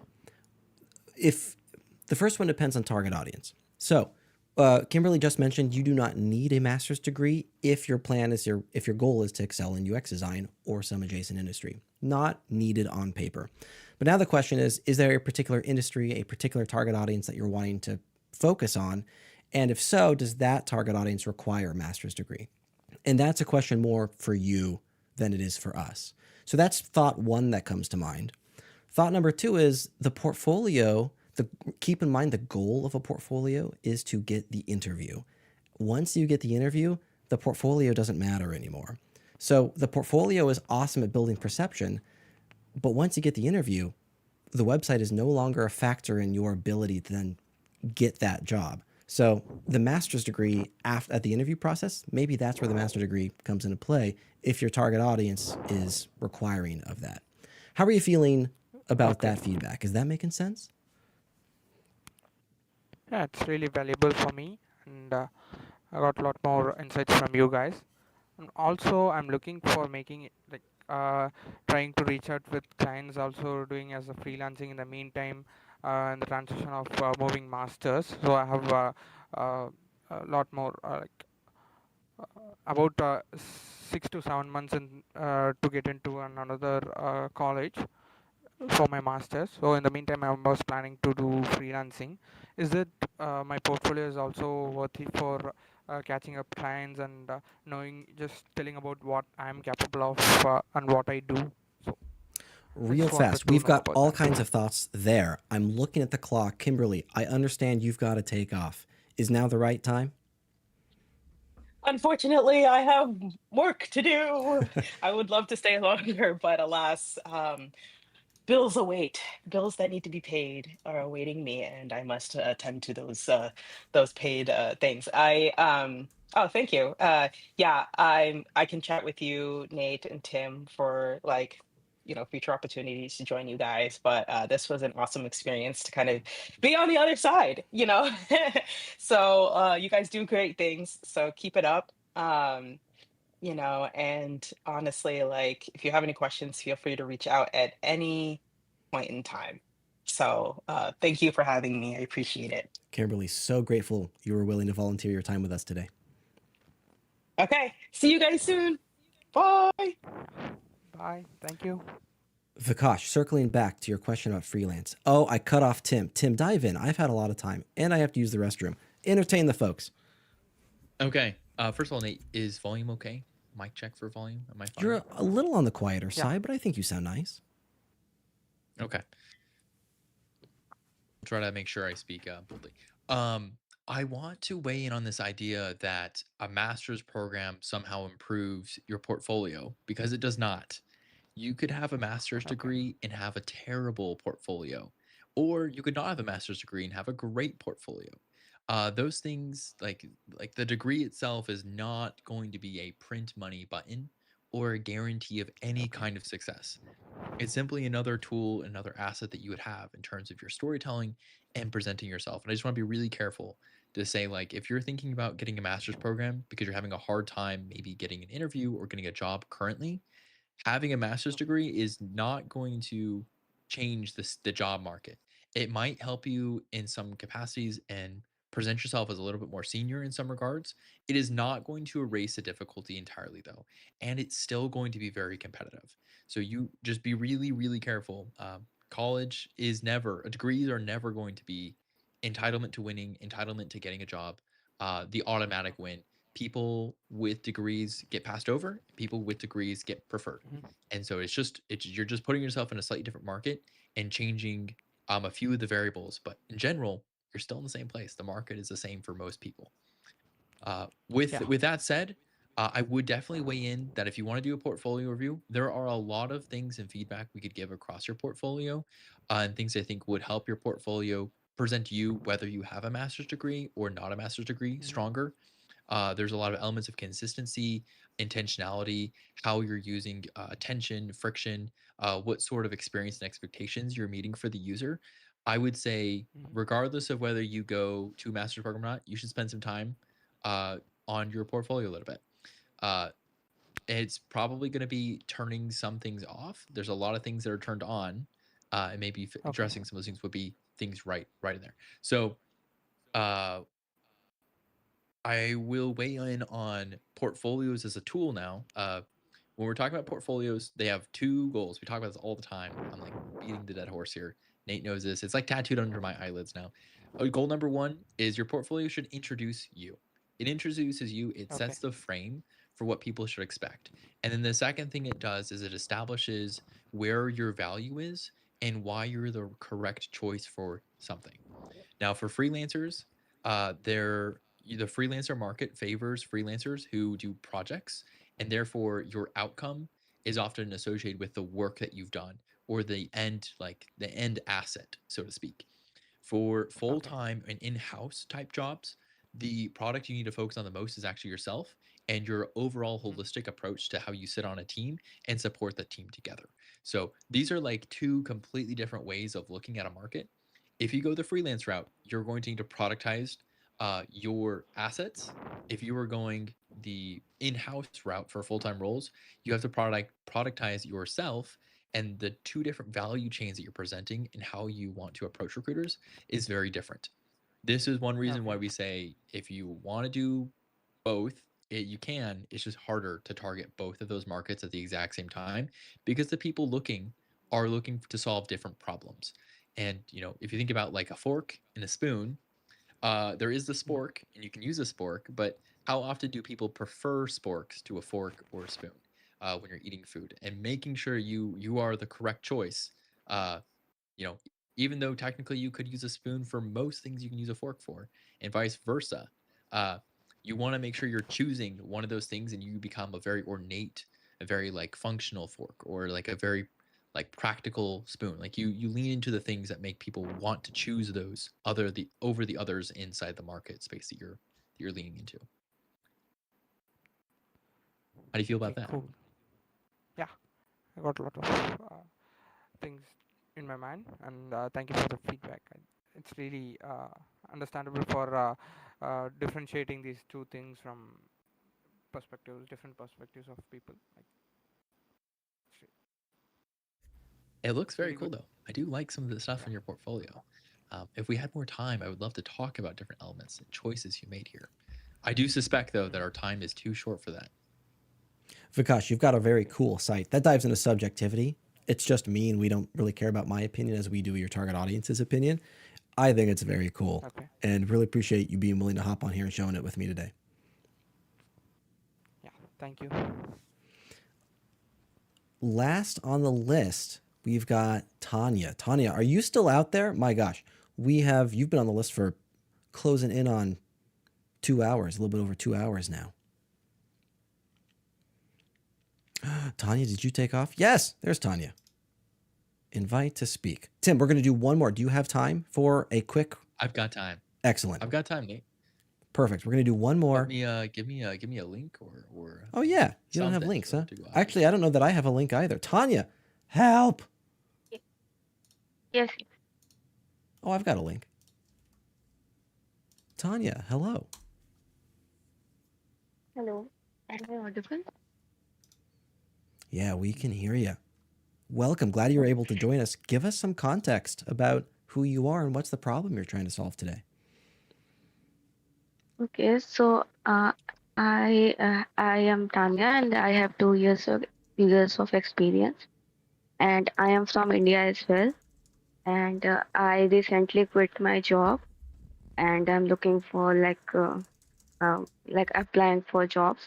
I am getting interviews, but due to some uh, salary and experience, I'm not landing any jobs right now. So I'm building my skills on AI and some new projects.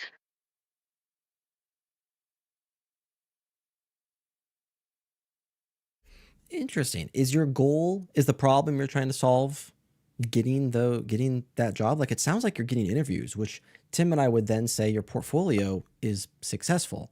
Is there a friction point you're perceiving somewhere?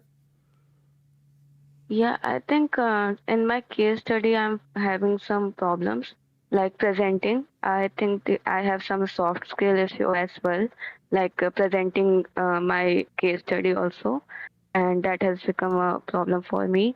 And also showing my work. I have been this company for 2 years, so I have only projects related to that company. And as Kimberly mentioned to have a niche, I don't know how to have a niche right now, like what to focus and what to not. Got it. Understood. And I totally hear you in regard to, like, hey, the portfolio, it's doing all the things well. I'm getting interviews, but then the soft skills take over, and the soft skills are the hard Yeah. part. It's quite a conundrum, and I'm bummed that I wish Tim and I had more ability to showcase and teach some of these soft skills, but they're real tough to learn, and I'm empathizing with you and the difficulty on that side of things. In regard to the soft skills, is it specifically the interviewing process that you're struggling with? I got a feedback from two interviewers. Like they told me you should do some see some videos on how to present your case studies, and that's all. And some interviews went well, but there was some salary issue, and they don't want to give a hike also. So these are also some of the issues. Okay, interesting. Tim, well, I'm looking through the case study, the first one at least, and I think they're doing a lot of things really well and correctly, and I haven't read through it in depth, but my gut is telling me that the case study's not really the quandary here. It's the presentation format itself. Is that how you're feeling? Challenge me on that. I have a suspicion that part of the challenge that you're experiencing is spending time being a confident presenter. Even designers, we are inquisitive, we are curious, we are iterative. And sometimes that means that we look at a problem and we're like, there's 20 good solutions to this problem, and I will choose one and I'm okay with that. When business people, they don't want, here's 20 good options that I've chosen. They often want, here's the one single correct right way to do this. They often want a very not like super linear, but they want like a good trajectory, a very clear through line, a story that has a beginning, a middle, and end, and it all makes sense and goes all together. And as designers, it is a challenge for us sometimes to learn to present ourselves and to tell stories about case studies or about work that we're doing with that kind of format Yeah. where we're not presenting the uncertainty, right? We don't want to approach this and be like, yeah, I wasn't sure about this. We want to say instead, I was sure about this. And so just flipping what side of the coin you're talking about and presenting your strengths and your confidences, because sometimes to people who are not accustomed to the design cycle or are looking for a very certain type of person, lean towards those more confident, sometimes like absolutely BS spouting individuals who just know how to get through a presentation, which is like simultaneously unfortunate, but also like very human, right? It's like a normal human thing. We got to learn how to talk that way. That's a really difficult skill to learn because it feels weird at first and it just takes time to get used to it. I will recommend that whatever you do, and I don't want to talk too much about myself, but I recommend whatever you do, you practice presenting your case studies. And I think the goal is that your case studies are like the slide deck. If you treat your case study like a slide deck and you can present it clearly and you know it well enough to like refer back to this and to have all this information here and to talk about each little individual part, and there's like a story behind every single section, I think you'll be prepared for most interviews where you have to present content. I have had horrible interviews where I knew I was qualified, I knew I was the right pick, and yet I fumbled because I didn't connect point A and B correctly, or I didn't like deflect a question appropriately, and I ended up getting stuck in a rabbit hole that I hadn't prepared any slide materials for. And I think if you treat your case studies as one constraints of what you're willing to talk about and go into, but also like a fallback that if you like end up talking and you don't know where to go anymore, you can just scroll a little bit and then you point and you talk about this next part of the story and you're able to connect people to the narrative and tell them why it matters. Yeah. I would guess though that's probably where you're going. So your case studies should support any type of presentation you're doing and should be the surface that you call upon when you need to present things, which is really easy for me Okay. to say. Very easy for me to say. Yeah, I am practicing a lot. I use ChatGPT voice also to like practice my English as well. So I actually started this session also, so I want to talk to you guys and see how am I doing. Like this is the first time talking to someone other than interview. So How to? Congratulations. I've got a couple of things written down. I'm not confident that we figured out like where the friction point is occurring. And if it's on, let me ask you a couple of questions here. By the way, how do I pronounce your name? it's Tanya. Oh, Tanya, of course. I saw the Tanya Singh. Am I pronouncing that correctly? Yeah. Perfect. When you're in these presentations, are you walking them through your website or do you have a slideshow, like a dedicated slideshow presentation available? No, actually, I'm walking through the website. I don't have any pitch deck right now. Okay. Notable. That's notable. What's the title you're targeting when you apply for jobs? Mainly product design and UI design, Interesting. visual design. Okay. And the visual design side of things. Interesting. Do you have It's leaning towards design engineer, Nate, except without the engineering part. maybe? Yeah, you could be right about that. Are you applying for specific industries?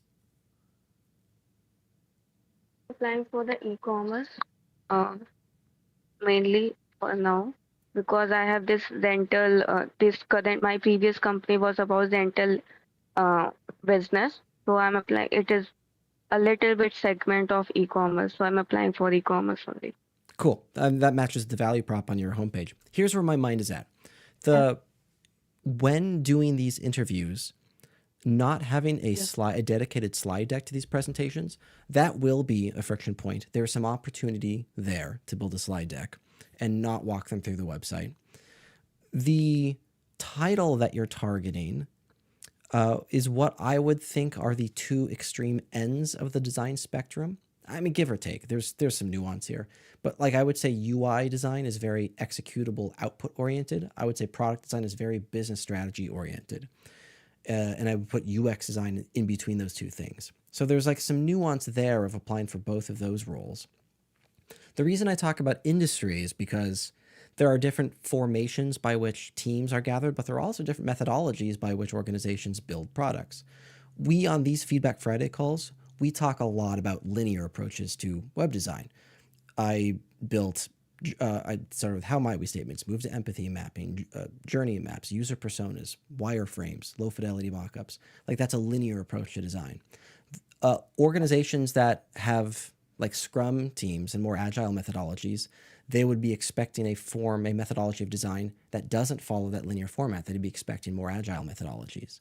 So where my mind is at is there's a lot of variable here, and I'm trying to narrow down where that variable is. Slide deck could totally be a conundrum. The title that you're targeting, there's some flexibility there that's like we may want to hone that in and refine that. It's possible that the industry, that the company you're applying with, they were looking for a different methodology of design, and their linear approach doesn't best meet their expectations.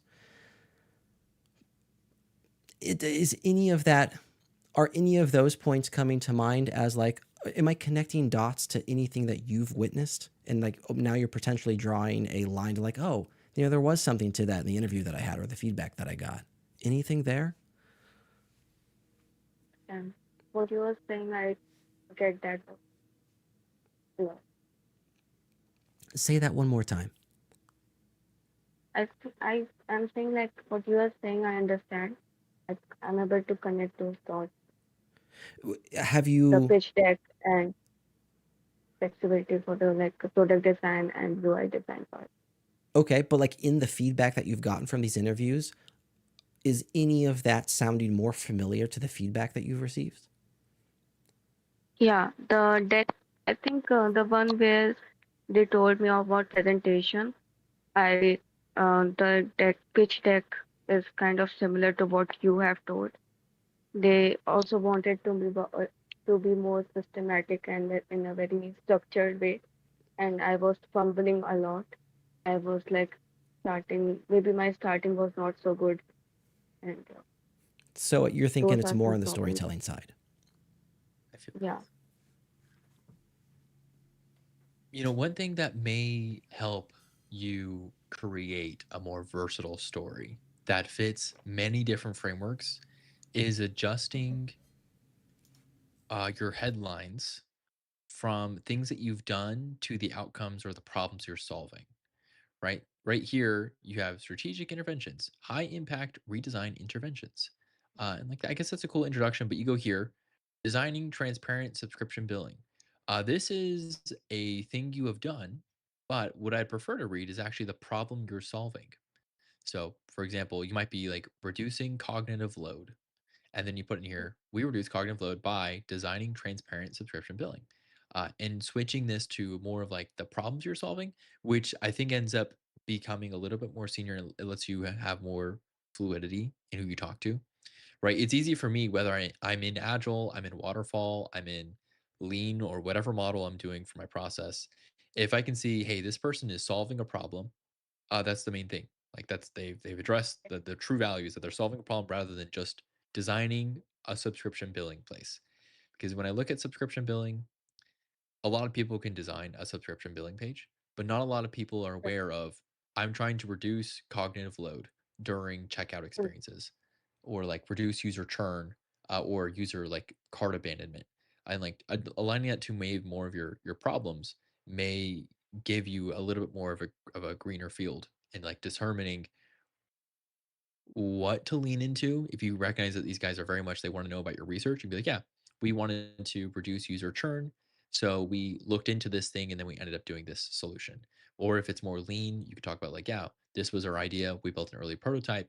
It didn't work. So we changed it and then we did this instead. Or waterfall, we had an idea. We did some iterations for it. We handed it off to some people. It passed and then we shipped it.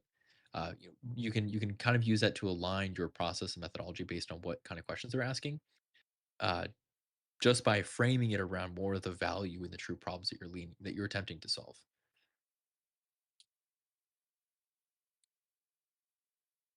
Okay, I got it.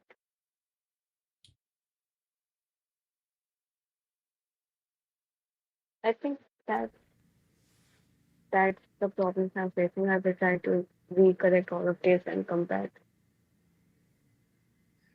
and be much more confident next time. Yeah, just own it.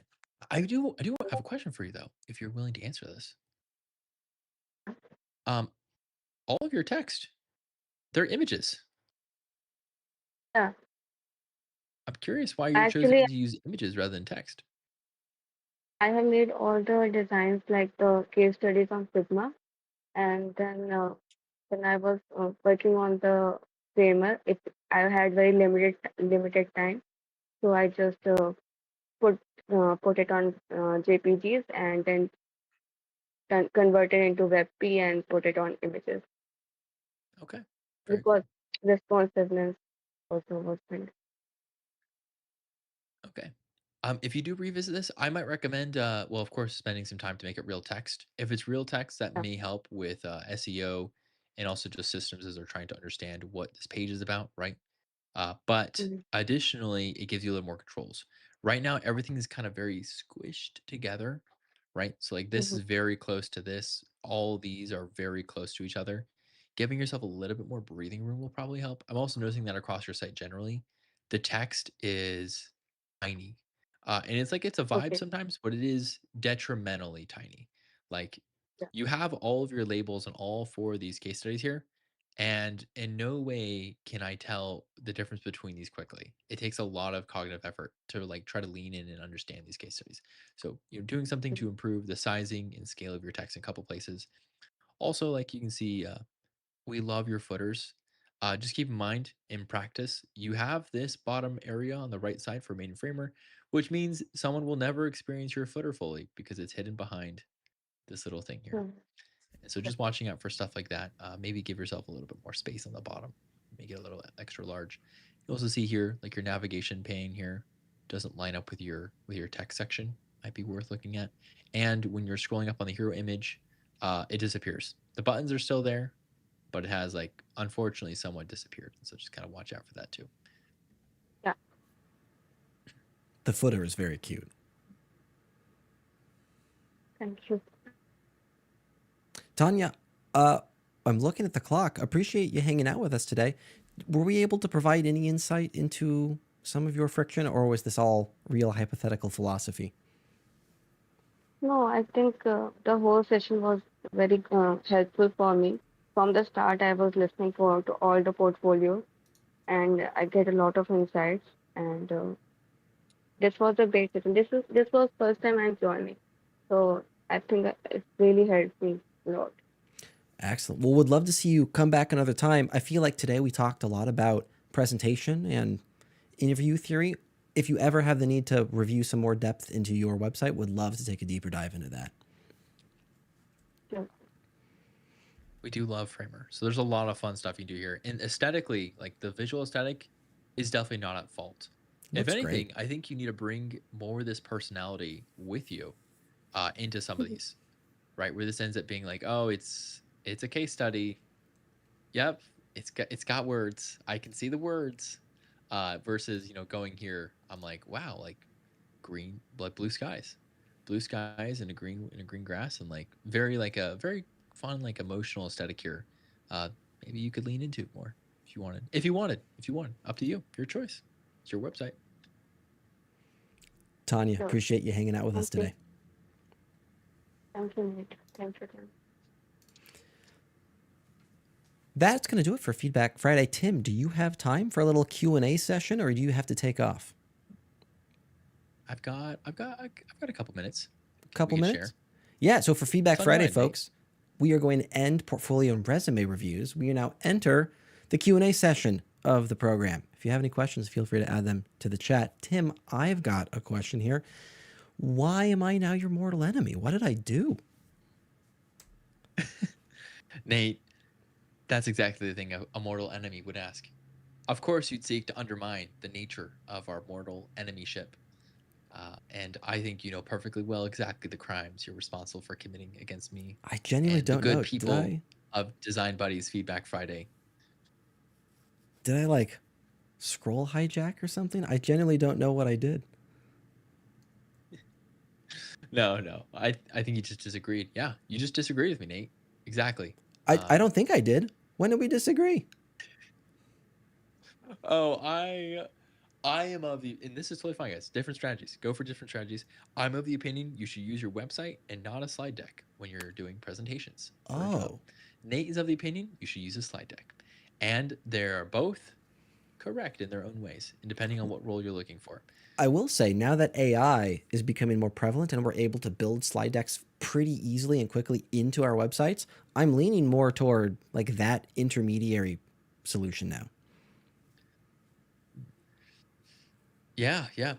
It's funny, Alex, you say that because I indeed have done that. I would recommend for people, if you are going to go through the trouble of making a presentation for something, it better be interactive. It better not be a slide deck. It better be like a demo. It better have like pieces that move you can click. It better be very accessible to everyone on the team, and it has to have a very good throw line. And so if it was me, and it is often me, when I prepare for an interview, I walk through a couple of case studies. I prepare a couple of assets on the side, whether I want to walk through those in like a build, I want to preview a website, I want to show some Figma. I find that departing, when I want to spend time preparing for something, I show them the working product for me. Now, slide decks are a little more standard and probably get you more clout with certain people. And possibly, I don't know, they might perform better, but it's not the way I prefer to do it, and it's not the kind of meeting I prefer to lead. And so that's why I give it my personal opinion. So I stay away from them. I stay away from slide decks. They're boring. They're boring, and they take so much time to make, and then to make them look nice. I'd rather just do the real thing.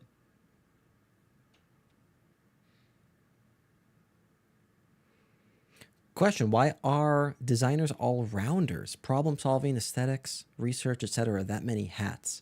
I think you're describing, and you may have to dive into more detail here. I think you're describing that designers are leaning more toward generalists in nature. Is that sounding applicable to your question? You know, Tim, an interesting thought here is I'm interested to hear their perception of what they mean by rounders. My perception is that they're describing like why are designers more generalists in nature? And I think my reaction to that would be, well, I don't know that they always are, but I think current economic conditions are promoting generalists over specialists, at least in regard to, and I want to make sure I'm not communicating the nuances of these words incorrectly here. I think the current industry is promoting those with a generalistic skill set, though they specialize in industry, as opposed to designers with very specific specialized skill sets, if that's making sense. Like a designer that only focuses on design systems, I think they are weaker in the current market versus a candidate that does design systems and also accessibility and also this for a specific industry. Is that sounding right to you? To me, or the person here? To you, as in, like, would you argue that the current economic conditions are targeting more skilled generalists? So what we have seen is that when you are in a very large org and you need a very specific thing done because of the scale of your product, a specialist often is warranted because you have basically the funding and the budget to afford a more expensive version of something, and you have the ability to hire someone who can provide value, not just in a small capacity, but like in a large capacity over multiple projects over time. Versus a generalist, so to speak, who is someone who can usually flex up and down according to roles and is a little bit less like, I want to say like less pigeoned into like certain sectors. You'll notice that like freelancers often favor specialties because they get hired for short-term projects versus in-house, long-term, really building stuff favors generalists. There's also the AI conundrum, and I'm just gonna say like we have tools right now that are broadening and lowering the entry barrier to a lot of specialties suddenly.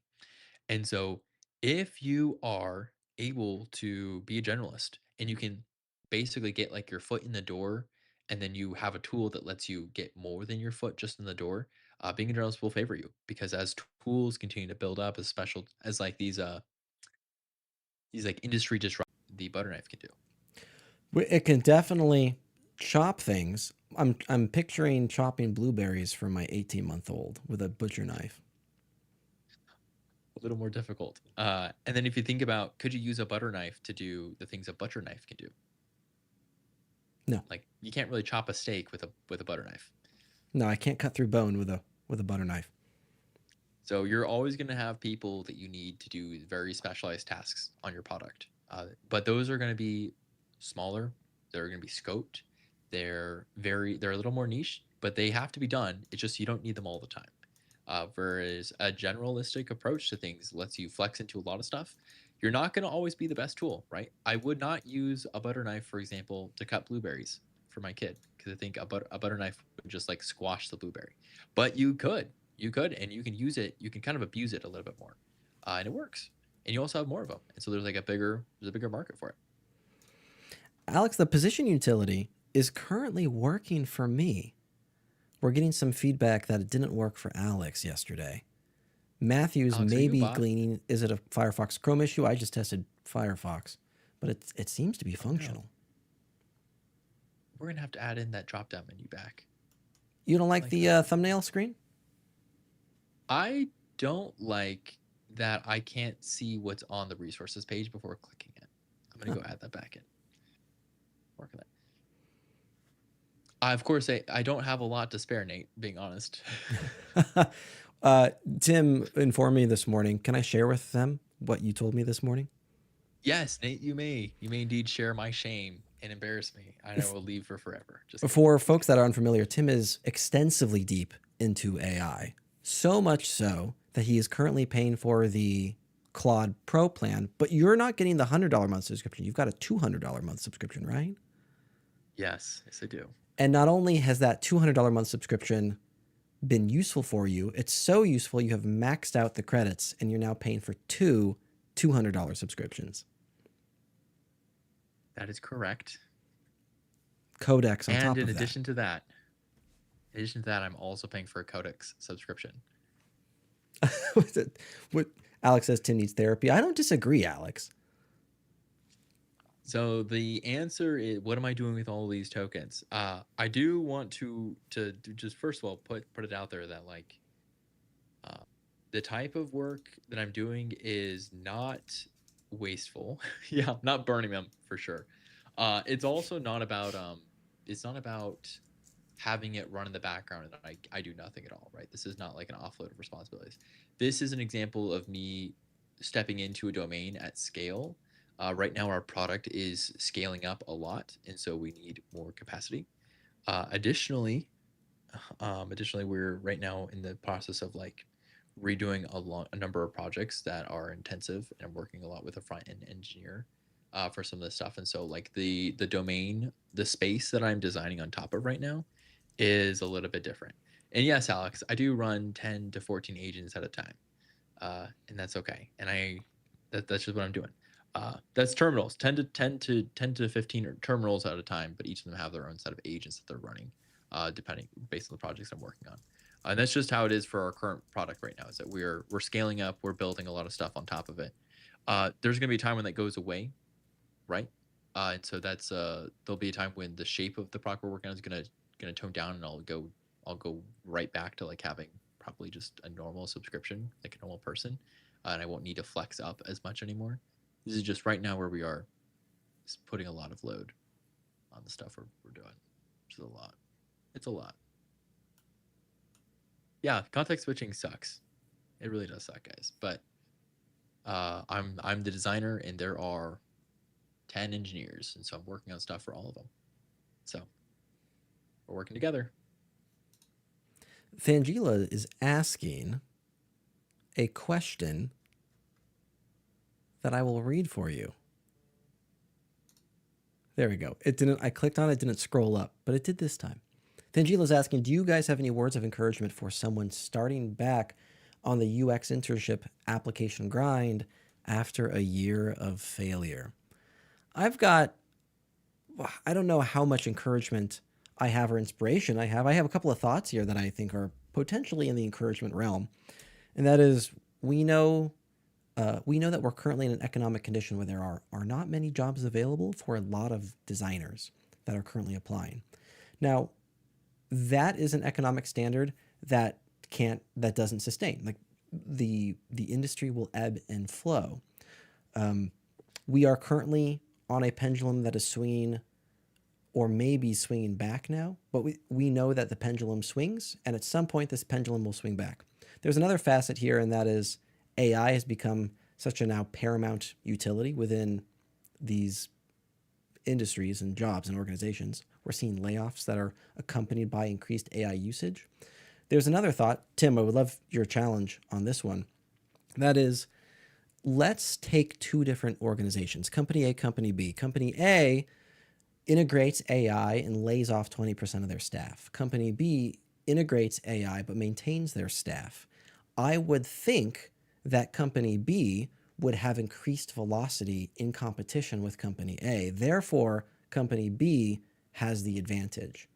Any challenges with that? I missed part of your premise because I was reading the chat, Nate. I'm so sorry.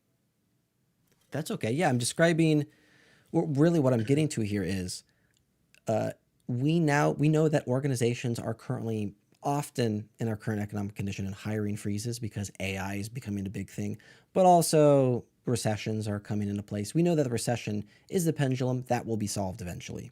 But AI, is that a pendulum that will also be solved eventually? And I will argue that I think not only is AI a pendulum, I think industries that are choosing to lay off staff in favor of AI are playing a short game because those industries, those organizations that are integrating AI but keeping their staff will have increased velocity over those other companies. Therefore, I think AI is going to be I don't see AI reducing jobs in the long run in the future. I see it incorporating more jobs with increased velocity. It's really tough. It's about team sentiment. If you have a team of people who believe you're going to start using AI specifically to reduce or get rid of human workers, which I can see there's even some people in the chat who are extremely AI antagonistic. Which is totally fine. You're allowed to have that opinion. But when you make the narrative AI is about removing humans, then like you just don't have trust in your team. Introducing AI is not going to increase your velocity. It's going to create problems. You're going to create more trust problems. You have team fallout and culture problems. When you have a team that trusts you and you're working together and you approach AI as a tool that's accelerating your team, those are teams that can typically achieve better velocity together. And they're able to work harder and faster. And then those are also the teams that tend to value their humans enough, though, to say, like, we're not replacing you because they generally have the trust and the culture built to support their team deciding to pay for a new expense going up. If you can think about like design as an industry is always under duress, always. It used to be that we were drawing on paper. That was design. And then we were drawing inside Photoshop. We were building interfaces inside of Photoshop, of all things. And then it went to like Sketch, then it went to Figma, and like there's always things that are happening of like, hey, there's always like a sense of like this is no longer human talent because now it's an AI program. And I'm not going to weigh in on whether or not what defines art as human and what level of human intervention you need for it to count as art or anything like that. I am just going to say though that the laws of tooling, tools are going to keep growing. They're going to keep getting better and better, more focused and refined. And people who learn to adopt tools tend to outlast those who don't adopt the new tools.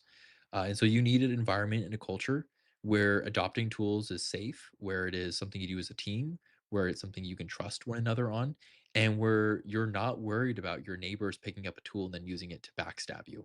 Because that is exactly the thing that like historically has toppled cultures, nations, peoples, groups, other teams, and it's just not a good foundation. So I would honestly counsel that if you're on a team where they introduce a new thing and you are worried or feel unsafe, there's probably a sign that you're not fully aligned with your team, which is okay. You can be there still, but it's also probably a sign that you're not like at the level of contributing to your team the way that you could be if you were like fully in there. And that's not a value judgment on you or about being a good person or a bad person.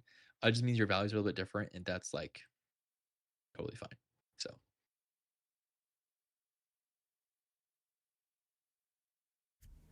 I'm laughing at Matthew's story of building prototypes in PowerPoint. PowerPoint is a wildly, I don't want to say sophisticated, it's wildly powerful in weird ways if you like really go to the extreme of the PowerPoint. It's a perfectly valid prototyping tool, depending on the context. There are many methods of prototyping. Yeah, or Excel. People build stuff in Excel, which is also crazy. You think about like how many databases are actually just Excel sheets. Yeah, Excel, we could talk about Excel for a long time. Excel is a massive prototyping application in the healthcare force.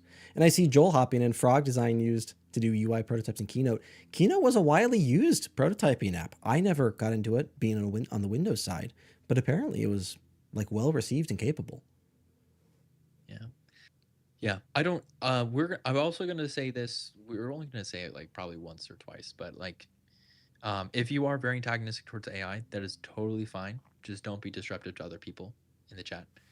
Make sure you maintain kindness and friendliness. Also, same in response. If you're very optimistic about AI, don't force it down other people's throats. We know it is like the disproportionate use and implementation and the people who control it is very scary. There's a lot of things to be concerned about.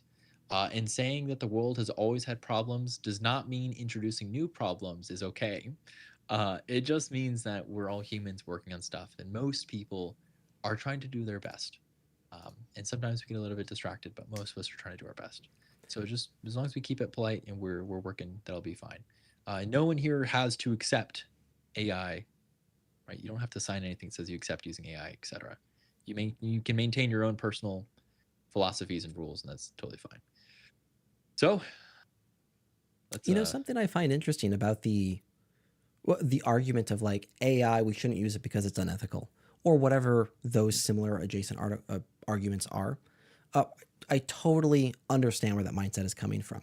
I think there's an interesting delineation between AI being unethical versus what are we doing with AI that is unethical. For example, a lot of the criticism is dedicated toward AI has a lot of art thievery in place. I will be the first to agree that that's the case. If we were to say like, hey, that's not good. Could we come up, like if we were to say, hey, can we find a way to use AI that utilizes these artists' artwork, but also compensates them correctly? Like now, do we have an ethical dilemma with AI? Most folk would argue no. So the conversation isn't, I don't think, AI is an unethical thing. I think it's our current models of using AI are unethical. And I think there's an important delineation there. Sure. There's a lot of different schools of thought here. And I don't think we can even touch or begin to describe all of them. They all have their merits. We'd respect every different perspective. For some people, it is that AI is I don't even want to talk about it. It's like it's difficult. Just to say there are so many challenges with it. There's a lot of validity on both sides for this, and we're doing what we can right now. Brandon Sanderson making an appearance here. Absolutely, right? So there's a lot of research. Anyone who is going to use AI should do their best to become informed. Do not be an uninformed user. But it's tough. It's tough. We can only work with what we're given sometimes. Hey, let's move on. Let's move forward. Looking at the chat, we've got a question Mia. From Sisty, and I'm looking at the clock for myself. We gotta celebrate Mia. Wait, what happened? Mia, she posted a thing in it. I'm trying to remember what exactly it was. She said she's meeting with EA this week, I think. Oh, cool. Is that true? Do you know who used to work at EA? Me? I do. You should know this, Nate. Don't tell me you don't know who used to work at EA. I know who used to work at EA. Who used to work at EA, Nate? That was Grace. Grace used to work at EA. Are you sure? Yeah. You're right, of course. Yes. Yes, Grace used to work at EA. She has some pretty good ins there too. Mia, you may want to connect with her. Question from Sisty, and this will probably be the last question for me, Tim. You're welcome to keep on and answer more questions here. Thank you so much for hosting the review. I have a question. I am transitioning from freelance graphic design to UX design, and I'm concerned because I don't have any real-world projects yet. Still working on course projects. Do you guys have tips on how to secure real-life projects for a portfolio? or a course, or are course projects with strong case studies sufficient to land a job? I've got thoughts on this. Tim, how you feeling? There's a thing that you always share that I can't remember the name of. Tech Fleet? Tech, is that what it is? Tech Fleet. Yes, Tech Fleet. Okay. There's two things. I'll give the soapbox first, and then Nate will do the cleanup and make it sound very professional, nice. Which is number one, Sisti, all of us have been here before, right? Whether that's we're going in college, we're coming out of college, we're coming out of a different career, we're coming out of different places. We've all been in this transition space before, and we've all been in this like weird limbo of like trying to do a thing, but I'm also like leaving a thing, and I like don't know who I am inside this thing. And it is really tough. And I think you should just appreciate like the difficulty of this moment and then congratulate and pat yourself back for like pushing through it where you are and like doing the work you can. It is a difficult thing to do. Reinventing yourself is really tough. And we have a stigma for it in our cultures usually. But at the same time, we literally all do this. And it can be so valuable and it brings a lot of richness. And is not something we should, I think, shy away from, even though sometimes we're uncomfortable talking about it. So, first, just celebrating that you're doing this. The second thing is getting real world experience is really tough. And we often depend on community for this aspect. Community is so, so important. And I would ask anyone who's senior or lead in here if you have any authority or like abilities to try to build communities and cultures that will support people who are breaking in and make room for interns. There's teams out there I know who kind of wear it like a badge. They're like, oh, yes, we're a senior only team, or we never hire juniors because we don't have time for that. And I get that there's like a time and place for that, but at the same time, that is so toxic and like destructive to the world as a whole and trying to build up each other as humans and like connecting us. We should make space. Unfortunately, there are people who do just this, who do actively attempt to make space and allowance for others. People like Tech Fleet. There's open source projects out there in the world. There's nonprofits. There's a lot of people out there who are in need of people who just try to solve problems. And you could be the person who solves the problem. And then it's about you using that opportunity with the correct narrative to tell the story that you're trying to tell that gets you where you want to go. And that's a very simple version. That's like very easy to like saying and very difficult to do. So just appreciate that it's difficult, but also know that it's absolutely possible. And there's lots of things out there. You probably just don't know where to look yet. Tech Fleet is a very cool organization. This is a nonprofit, and their observation was, well, we've got designers over here that are needing experience, and we have nonprofits over here that are needing websites and applications. Can we find a way to project manage these two things and put them together? And that's what Tech Fleet does. Free to use. It's entirely volunteer based. You sign up with this application, you sign up with this organization, and then you can volunteer for real world experience for which you can then build case studies on. The sign up process does have some friction into it built in because they don't want someone who's going to hop in for a week and then take off. So there is a little bit of nuance to signing up, but highly recommend for folks trying to build real case studies.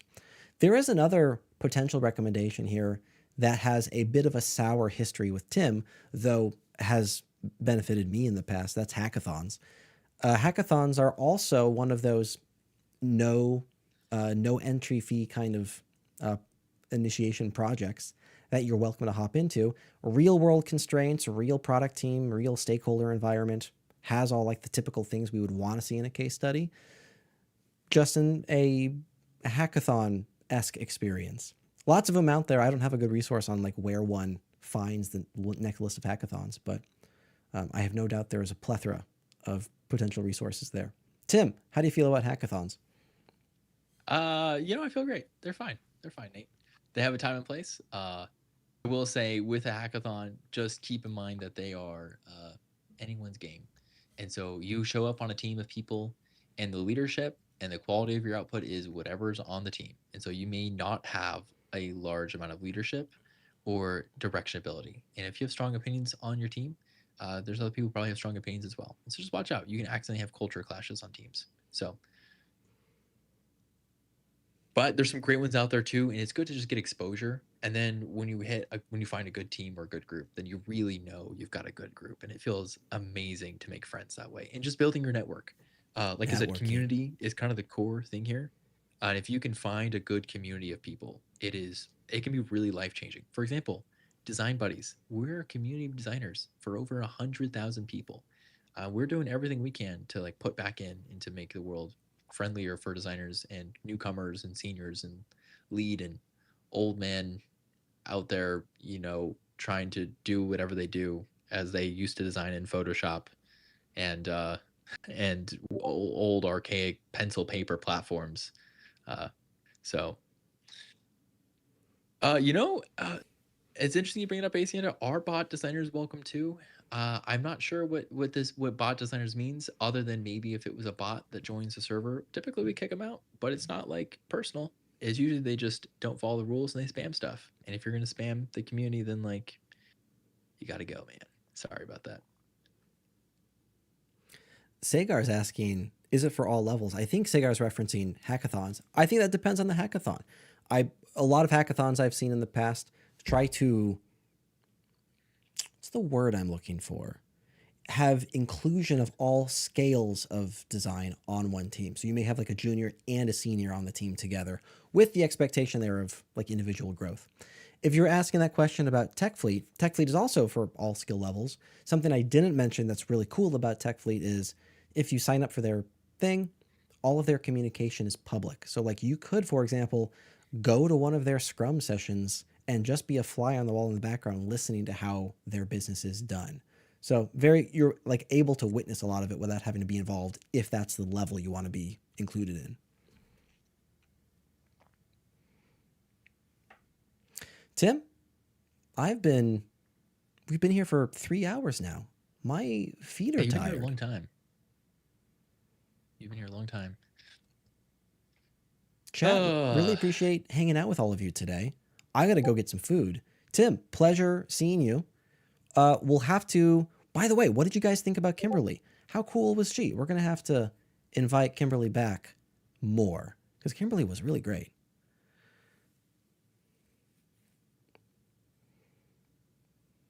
Nate, did you take a look at this portfolio earlier today? Almost. So we did take a look at Shweta's portfolio. We talked almost entirely about the about page and positioning, mostly disregarding the rest of the portfolio. Okay. With that in mind, we can let me do a quick blitzer. Someone asked me to look at this, and since I was late, I feel bad. What I'm gonna say is Shweta still here? She sent me a direct message. Is she still here? I But don't are you around? I don't see them in the chat. I don't see them down below. Oh, that's a bummer. For me, this is a great example of what not to do with AI. This is like a perfect example of what not to use AI to do. Because you can see there's like a lot of intentionality that's lost. We have things that don't necessarily make a lot of sense. We have mixed affordances. Look at that. Dual affordances happening. Lots of shadow. The images look kind of weird. We have a cartoon person in like a non-cartoon world. There's a lot going on here, and I'm sure she's awesome. She might even be the greatest designer in the whole world. I don't know, but if you are going to use AI in how you design stuff, make sure to be intentional about it. Don't just vibe your way through stuff. Have a plan. Sort of my plan in life is to vibe my way through things. Nate, that is how you end up with no investment properties and zero money by the time you're 60. I'm just here, man. I'm just here.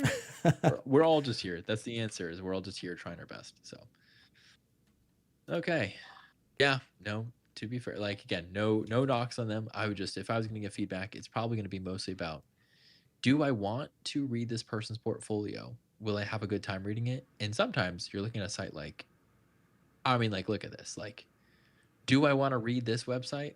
Heck yeah. Like, look at this. Like, this is enticing. It's cool. It's sometimes a little hard to read. And sometimes you go through here and you're like, maybe you could rewrite some of this to be a little bit stronger.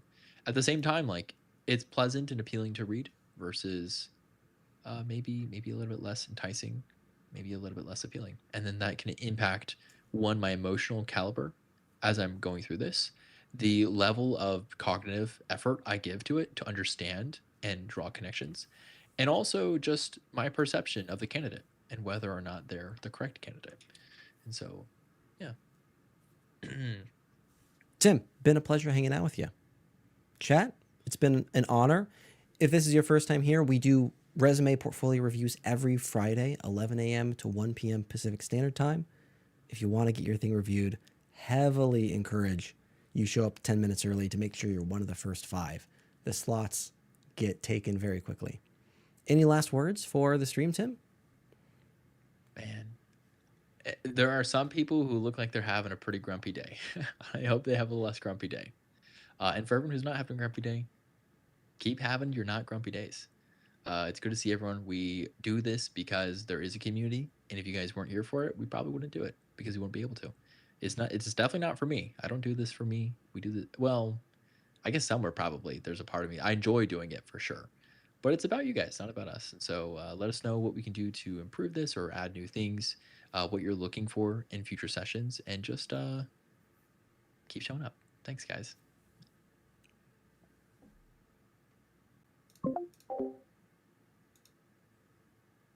Farewell.